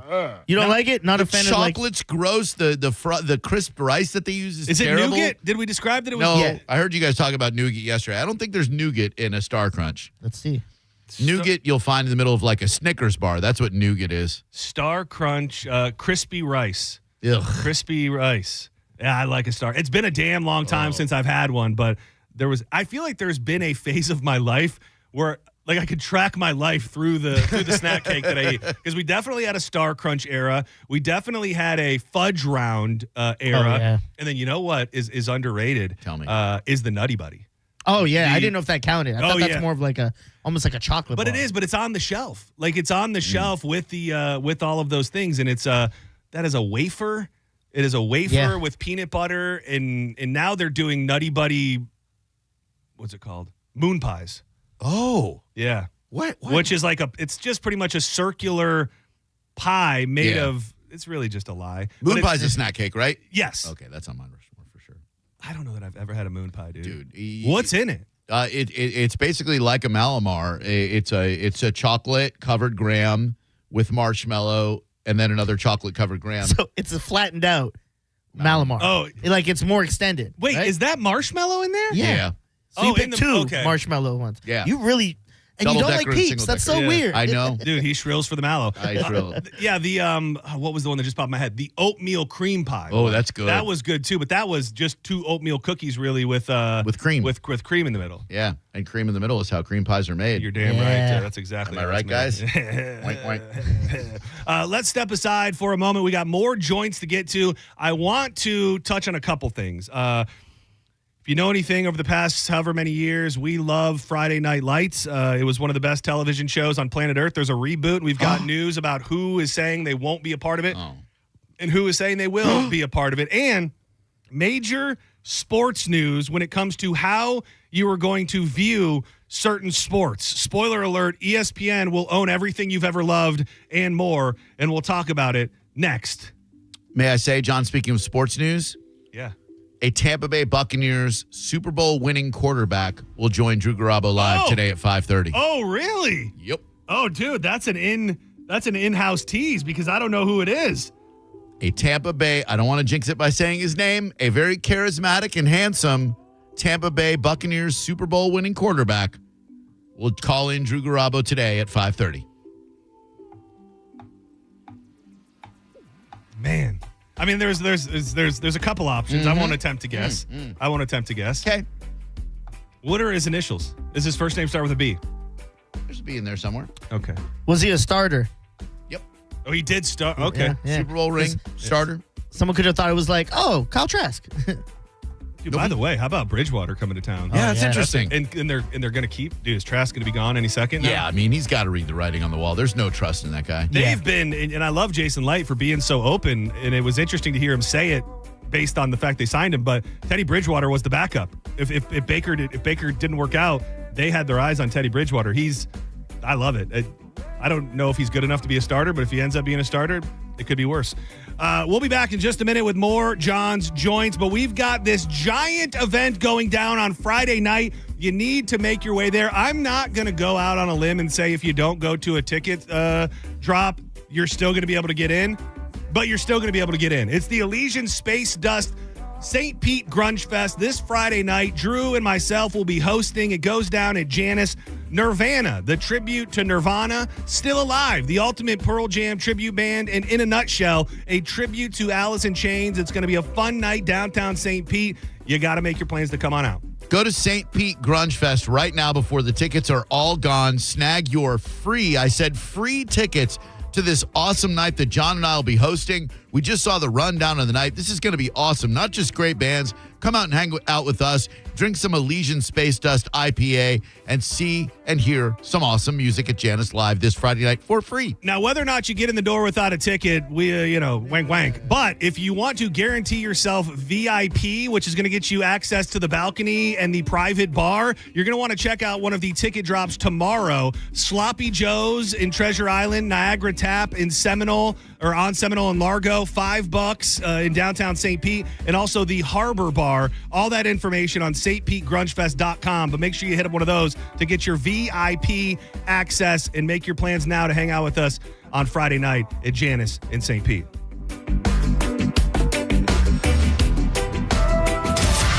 You're listening to Senning Show on 102.5 The Bone. Stream Real Raw Radio live. Anytime on the free 102.5 The Bone app.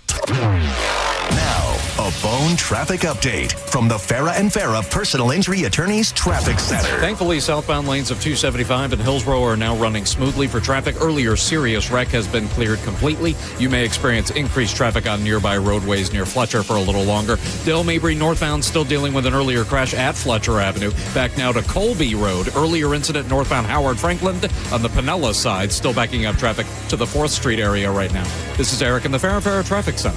2 family members were violently rear-ended, but insurance denied liability. Farah and Farah used crash data to prove fault and secured $3 million. Farah and Farah's ready to cook. Tampa. Hey, y'all, it's Bruce Woodburn, the Loan Arranger. Look, if you've been juggling high interest rate credit cards, personal loans, and just trying to make it to payday, you're not alone. But here's the truth. If you own a home, you may be sitting on the solution. A cash out refinance could help you roll all that debt into one simple payment. No more 22% credit cards, no more minimum payments that never seem to move the needle, just one monthly mortgage payment and a lot of peace of mind. Hey, I'll run the numbers for you. If it doesn't make sense, I'll tell you straight. No pressure, no sales pitch, just honest advice from the guy that's been helping folks just like you for over 30 years. Call 813-213-4009. That's 813-213-4009. Or go to WeBringYouHome.com. That's WeBringYouHome.com. Call now. Come on, man. August is a time for winning at the Seminole Hard Rock Hotel and Casino. The $300,000 Share the Luck drawing is on Mondays. $20,000 blackjack tournament on Wednesdays. You could win a 2025 Mercedes GLE SUV in the drawing. Plus, some of Tampa Bay's great restaurants like the Council Oak Steakhouse and the Fresh Harvest Buffet where they have Lobster Wednesdays. It's the Seminole Hard Rock Hotel and Casino. Time to get in there and win some cash all month long in the month of August at the Seminole Hard Rock. Are you ready to go from looking for a job to landing a career? Hillsborough Community College has the tools to reach your goals. Our fast-track workforce training leads to exciting careers with competitive salaries. You'll find accessible, affordable programs with convenient schedules that fit your needs. Our dynamic learning environment features expert faculty and leadership opportunities. It's time to change your life. At HCC, we'll get you there. Register now at hccfl.edu. I met my wife in law school at the University of Florida. She was from upstate New York and I was from Kentucky. We met at a daily mass at St. Augustine's. She was the most beautiful girl I'd ever seen in my life. After communion, I followed her out of the church and got her phone number. The rest is history. I'm John Morgan of Morgan & Morgan. Little did we know that one day we would have 4 children and the largest injury firm in the world. All 4 work in the business. It's a family business. Did I ever see this coming? Hell no. We just worked very hard and treated our clients like we would want to be treated, like family. It's a full-service injury firm, auto accidents, medical malpractice, workers' compensation, Social Security, and insurance disputes. We're open 24/7, 365 days a year. Visit forthepeople.com and we can get to work on your case. No recovery, no fee.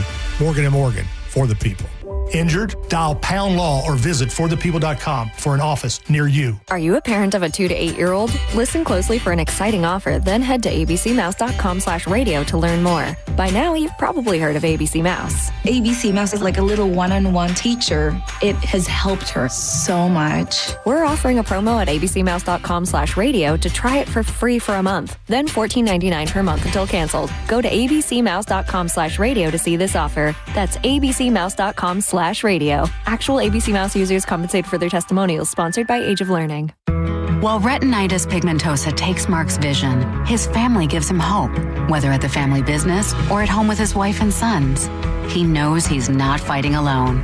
For 50 years, the Foundation Fighting Blindness has funded research into treatments and cures for blinding retinal diseases, providing hope to people with vision loss.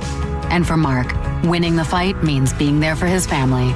The Foundation Fighting Blindness. Together, we're winning. Help us end blinding diseases at fightingblindness.org. Experience Monster Jam live and become a fan for life with an ultimate day of family fun at the Amalie Arena on August 15th through the 17th. Get ready to cheer, scream, and be amazed as massive Monster Jam trucks and world champion drivers take over Tampa for a weekend packed with high-flying action and jaw-dropping stunts.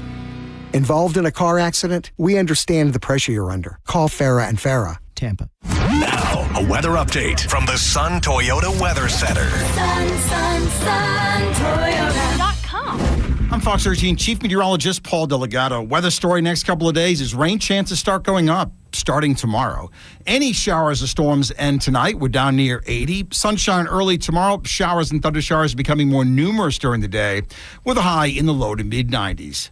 Now, back to Real Raw Radio. Sponsored by Anajar and Levine, Accident Attorneys. Call 1-800-747-FREE. That's 1-800-747-3733. And now, back to Senning Show. With your host, John Senning.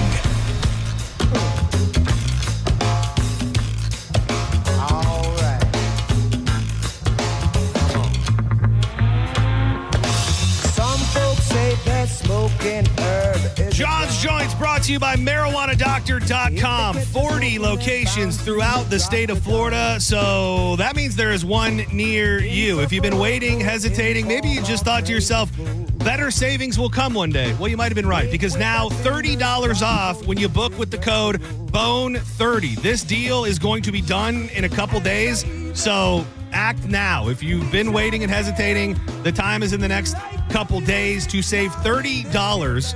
You'll go and meet with the doctors at MarijuanaDoctor.com. You know, this company was started by a former patient who went through the system and thought, I want to make this easier. I want to make this more accessible to the masses. And that's exactly what they have done. It will be a breeze in the office, and you'll be certified the same day. I say it and say it a lot because I mean it. Take 2 minutes to go look at the menus at some of these dispensaries. Look at the flour, look at the pre-roll, the edibles, the tinctures, the ointments, the transdermal patches, the nose sprays, the enemas. Whatever you want to do to get THC in your body, it's available out there, but you need to get legit. Go now. Use the code BONE30 at MarijuanaDoctor.com. So I saw the anniversary for this album just happened, and I had to have shared this on Drew Garabo Live sometime over the years. But this was during the era when I was on lockdown about the parental advisory. Oh, like it was a Marshall Mathers era. It was a constant battle with my parents over me having CDs that had parental advisories on them. Probably right around the time that my dad crushed my ICP CD and called the store to yell at them for selling a 13-year-old an album with a parental advisory on it during that era.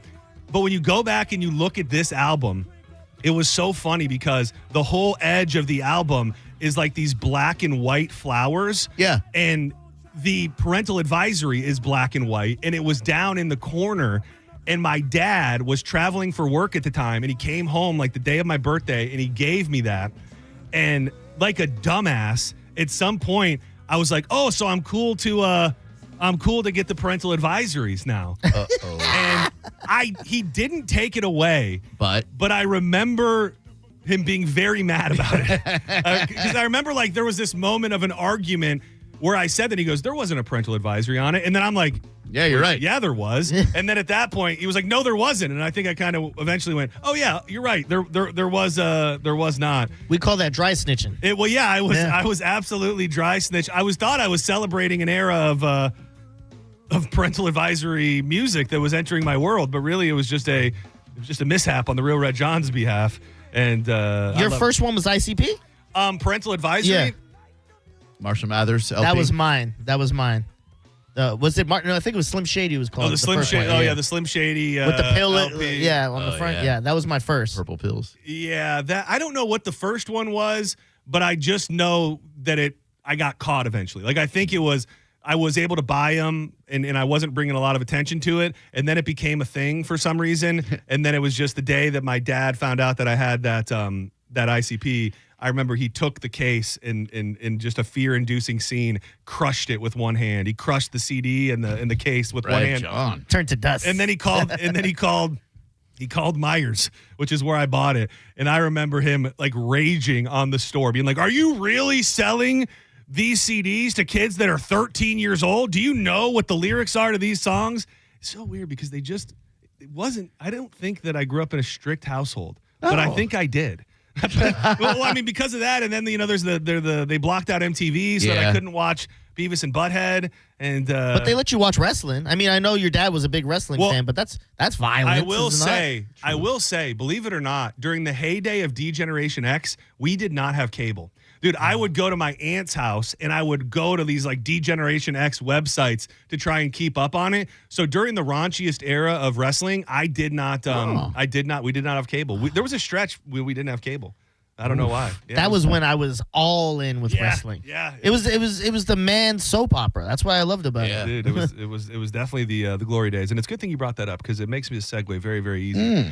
Man, when ESPN started firing all those people years ago, it didn't really make sense. And I don't know that it fully still makes sense. They cancel shows and they seem to be getting away from a certain type of coverage. It's becoming clearer what they wanted all of that money for. And that was to buy the rights to the biggest things in sports and entertainment, because ESPN's new direct-to-consumer service will include all of the WWE pay-per-views beginning in 2026. ESPN will also simulcast select events on its networks. Wow. So that leads me to believe, I don't know if there'll be specials. I don't know if there's a chance. Like, how crazy would it be if WrestleMania itself or the Royal Rumble or whatever was on ESPN proper? They're paying TKO's WWE an average of $325 million per year for 5 years. The WWE's premium events package has been exclusive to NBC Universal. SmackDown will remain on Peacock and USA Network.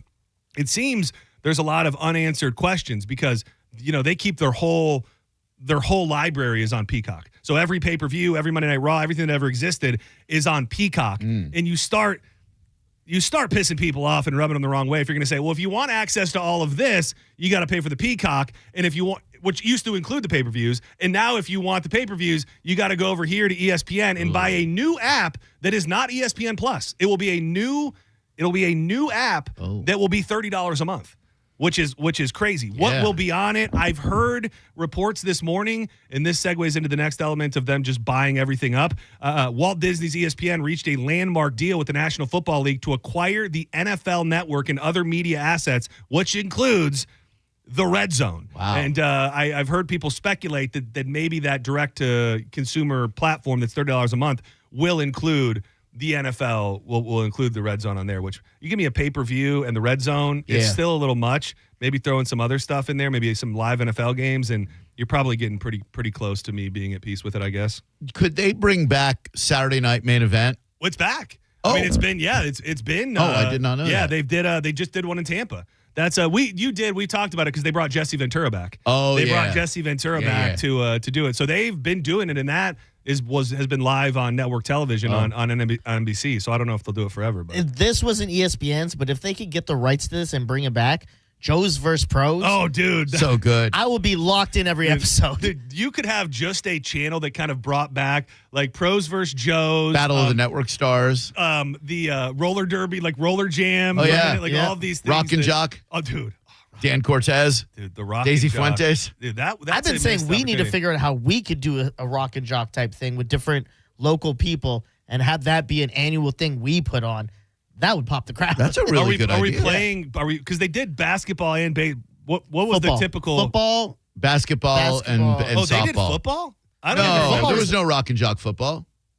Yeah, No, there was. I don't Pros think there versus was. Joes, there was football. I don't think there was No, rock and rock jock. and jock. Nelly went ham when he was out there with that, and they would have the thing where I think they would have like a 1 year they had Tony Gonzalez was in like a chair.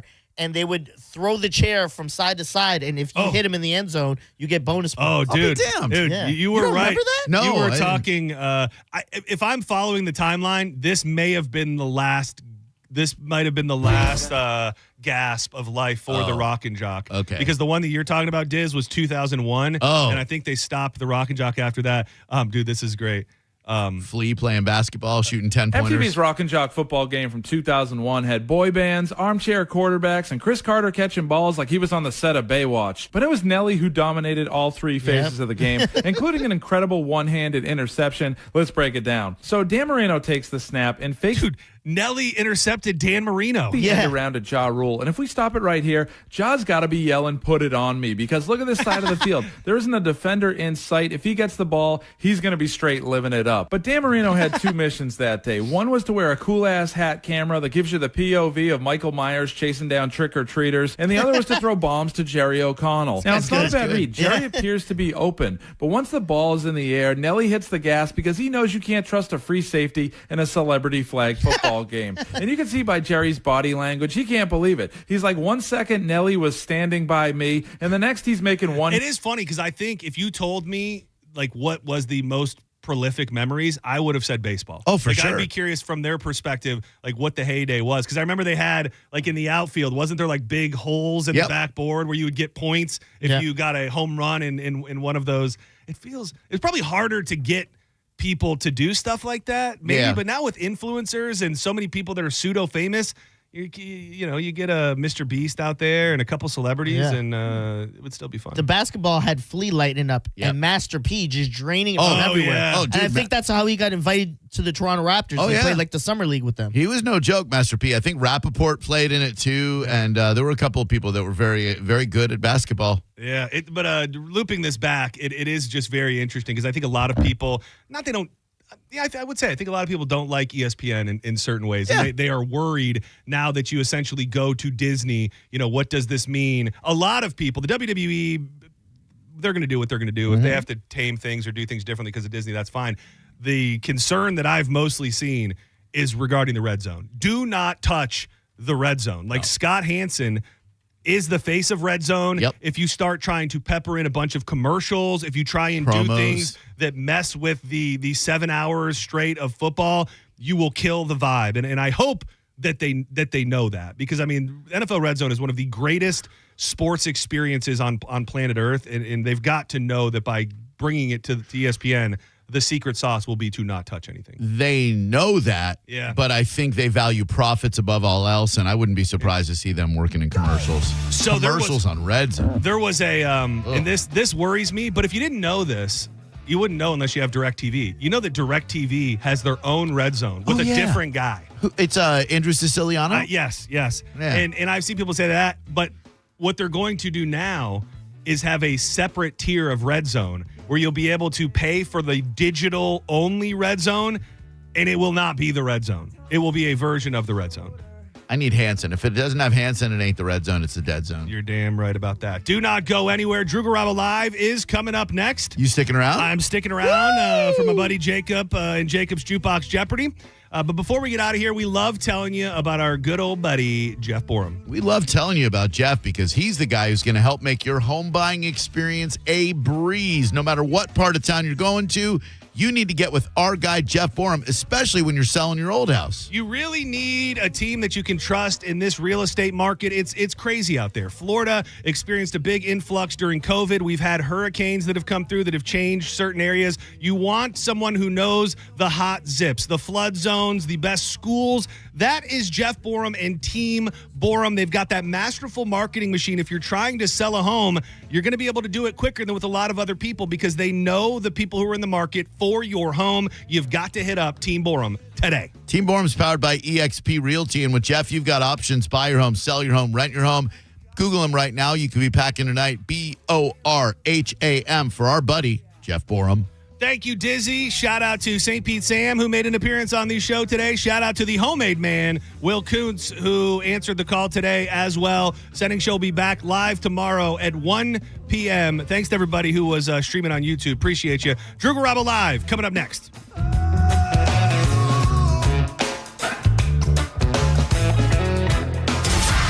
You're listening to Senning Show on 102.5 The Bone.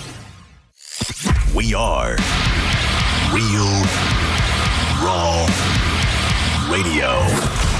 102.5 The Bone. Elysian Space Dust IPA presents St. Pete Grunge Fest, a free show Friday, August 8th at Janice Live. And you guessed it, it's all grunge all night with some of Florida's best tribute bands, including Nirvana, a tribute to Nirvana. In a Nutshell, a tribute to Alice in Chains. And Still Alive, a tribute to Pearl Jam. It's a free show, but you need a ticket. Ask your bartender for an Elysian Space Dust IPA and free tickets at Eddie's Bay Pines, Knockin' Boots, Bourbon on Main, Brulin's, and Ferg's. The show is 21 and up. New bands with the classic grunge you love. St. Pete Grunge Fest, August 8th at Janice Live. Presented by Elysian Space Dust IPA and 102.5 The Bone, Real Raw Radio. Now, a Bone traffic update from the Farah and Farah Personal Injury Attorneys Traffic Center. In Pinellas, lane closure off-ramp from US 19 to Drew Street. Keep that in mind. A crash on Curlew Road, eastbound traffic affected here at Belcher, with northbound Belcher also affected. Increased congestion on your bridges into Tampa and your interstates and other main routes in Tampa. Crash 21st Street South at Adamo Drive back to East 7th Avenue, and also a wreck southbound Dale Mabry at Northdale Boulevard or thereabouts, back almost to North Green Avenue. This is Eric in the Farah and Farah Traffic Center. Brought to you by Universal Roof and Contracting. Save up to 20% off roof replacements and monthly payments as low as $170 based on a $15,000 roof value. Storm season is here. Check them out at universalroof.com. For decades, Camtech School of Construction has been the leader in preparing thousands of people to advance their career as a licensed contractor. Join Camtech's free info seminar tonight, 7 p.m. Embassy Suites, USF, 3705 Spectrum Boulevard in Tampa. 1-800-875-PASS. CamtechSchool.com. What happens when the grid goes down and your home goes dark? No lights, no AC, no answers. It's not if, it's when. John Senning here for Solar Bear, reminding you the federal solar tax credit is fading fast, but you can still save thousands. Time is running out. If you wait, you lose. Solar Bear installs high-efficiency solar panels and backup batteries so your home stays powered even during blackouts. No more panic, no more darkness. Don't miss out on this credit. Call Solar Bear now and lock in your savings before it's too late. Visit solarbear.com today before the lights go out. At Brandon Honda, we have the hottest hybrids in stock and on sale. Hi, I'm Sam Robbie. Right now, get the brand new Accord hybrid for just $199 per month. Get the award-winning CR-V hybrid for just $249 per month. Or get the all-new, just released 2025 Civic Hybrid Sport for just $199 per month. With gas mileage as high as 50 miles per gallon, these award-winning hybrids won't last long. Plus, get a real nationwide lifetime warranty, unlimited time, unlimited miles. Get all the facts at BrandonHonda.com. Call 813-448-7710 for more information. Hi, I'm attorney Fran Hosh. Being involved in a car or motorcycle accident can be stressful. I've dedicated my career to helping accident victims and their loved ones. If you need an attorney you can trust, give me a call today at 866-LAW-FRAN. We will give you a free case evaluation and won't charge you any fees unless you recover money. Give me a call today at 866-LAW-FRAN, 866-LAWFRAN, or visit me online at lawfran.com. Main office, Palm Harbor. Imagine clutching your chest, gasping for air. A heart attack strikes without warning. Your loved ones panic, powerless to help. Your life changes forever or ends in a single terrifying moment. Mike Calta here for Lifeguard Imaging. That's why I've been telling you for years, get scanned. Heart disease claims millions of lives annually, often with no symptoms. Don't let that be your story. You could feel fine today while deadly plaque builds in your arteries or cancer silently grows inside you. And by the time you notice, it may be too late. It doesn't have to end this way. Lifeguard Imaging's high-accuracy CT scans detect heart disease and hundreds of forms of cancer, often before symptoms ever appear, giving you the chance to take action and do something about it. A 5-minute scan can mean the difference between life and death, between years with your family or a preventable tragedy. Don't wait for symptoms or pain. Take control before it's too late and take the guesswork out of your health. Right now, when you join Lifeguard Imaging's Legacy program, you'll get a second membership for 50% off. Give it to your spouse, your sibling, your best friend, or someone you just want to protect. Trust me, the peace of mind is priceless. Visit lifeguardimaging.com today. The scariest thing you can do is nothing at all. Lifeguard Imaging, saving lives through early detection. You worked hard for your 401k, but if you've left your job, your money might be sitting in the wrong hands. I'm Jeff Jr. with Trajan Wealth, and it's very possible that the 401k that you have had for years has hidden fees and limited investment choices. But if you're no longer with the company, that 401k may be at the mercy of your former employer. All of these things could be costing you thousands. Rolling over your 401k into an IRA can provide better investment options that align with your long-term goals. At Trajan Wealth, we're fiduciary advisors that are held to a higher standard with no hidden agenda and no hidden fees. Don't let your retirement dollars sit in an old plan and don't roll it over to your new plan without consulting Trajan Wealth first. Call Trajan today at 813-550-1000. That's 813-550-1000. Advisory services are offered through Trajan Wealth, LLC, an SEC-registered investment advisor. Actual price will depend on product and subscription plan. Featured products are compounded drug products, which the FDA does not approve or verify for safety, effectiveness, or quality. Prescription products require an online consultation with a healthcare provider who will determine if appropriate. See website for details, restrictions, and important safety information. Want a boost in and out of the bedroom? Hims has you covered. Introducing a new 2-in-1 approach to level up your game. Tadalafil for better bedroom performance.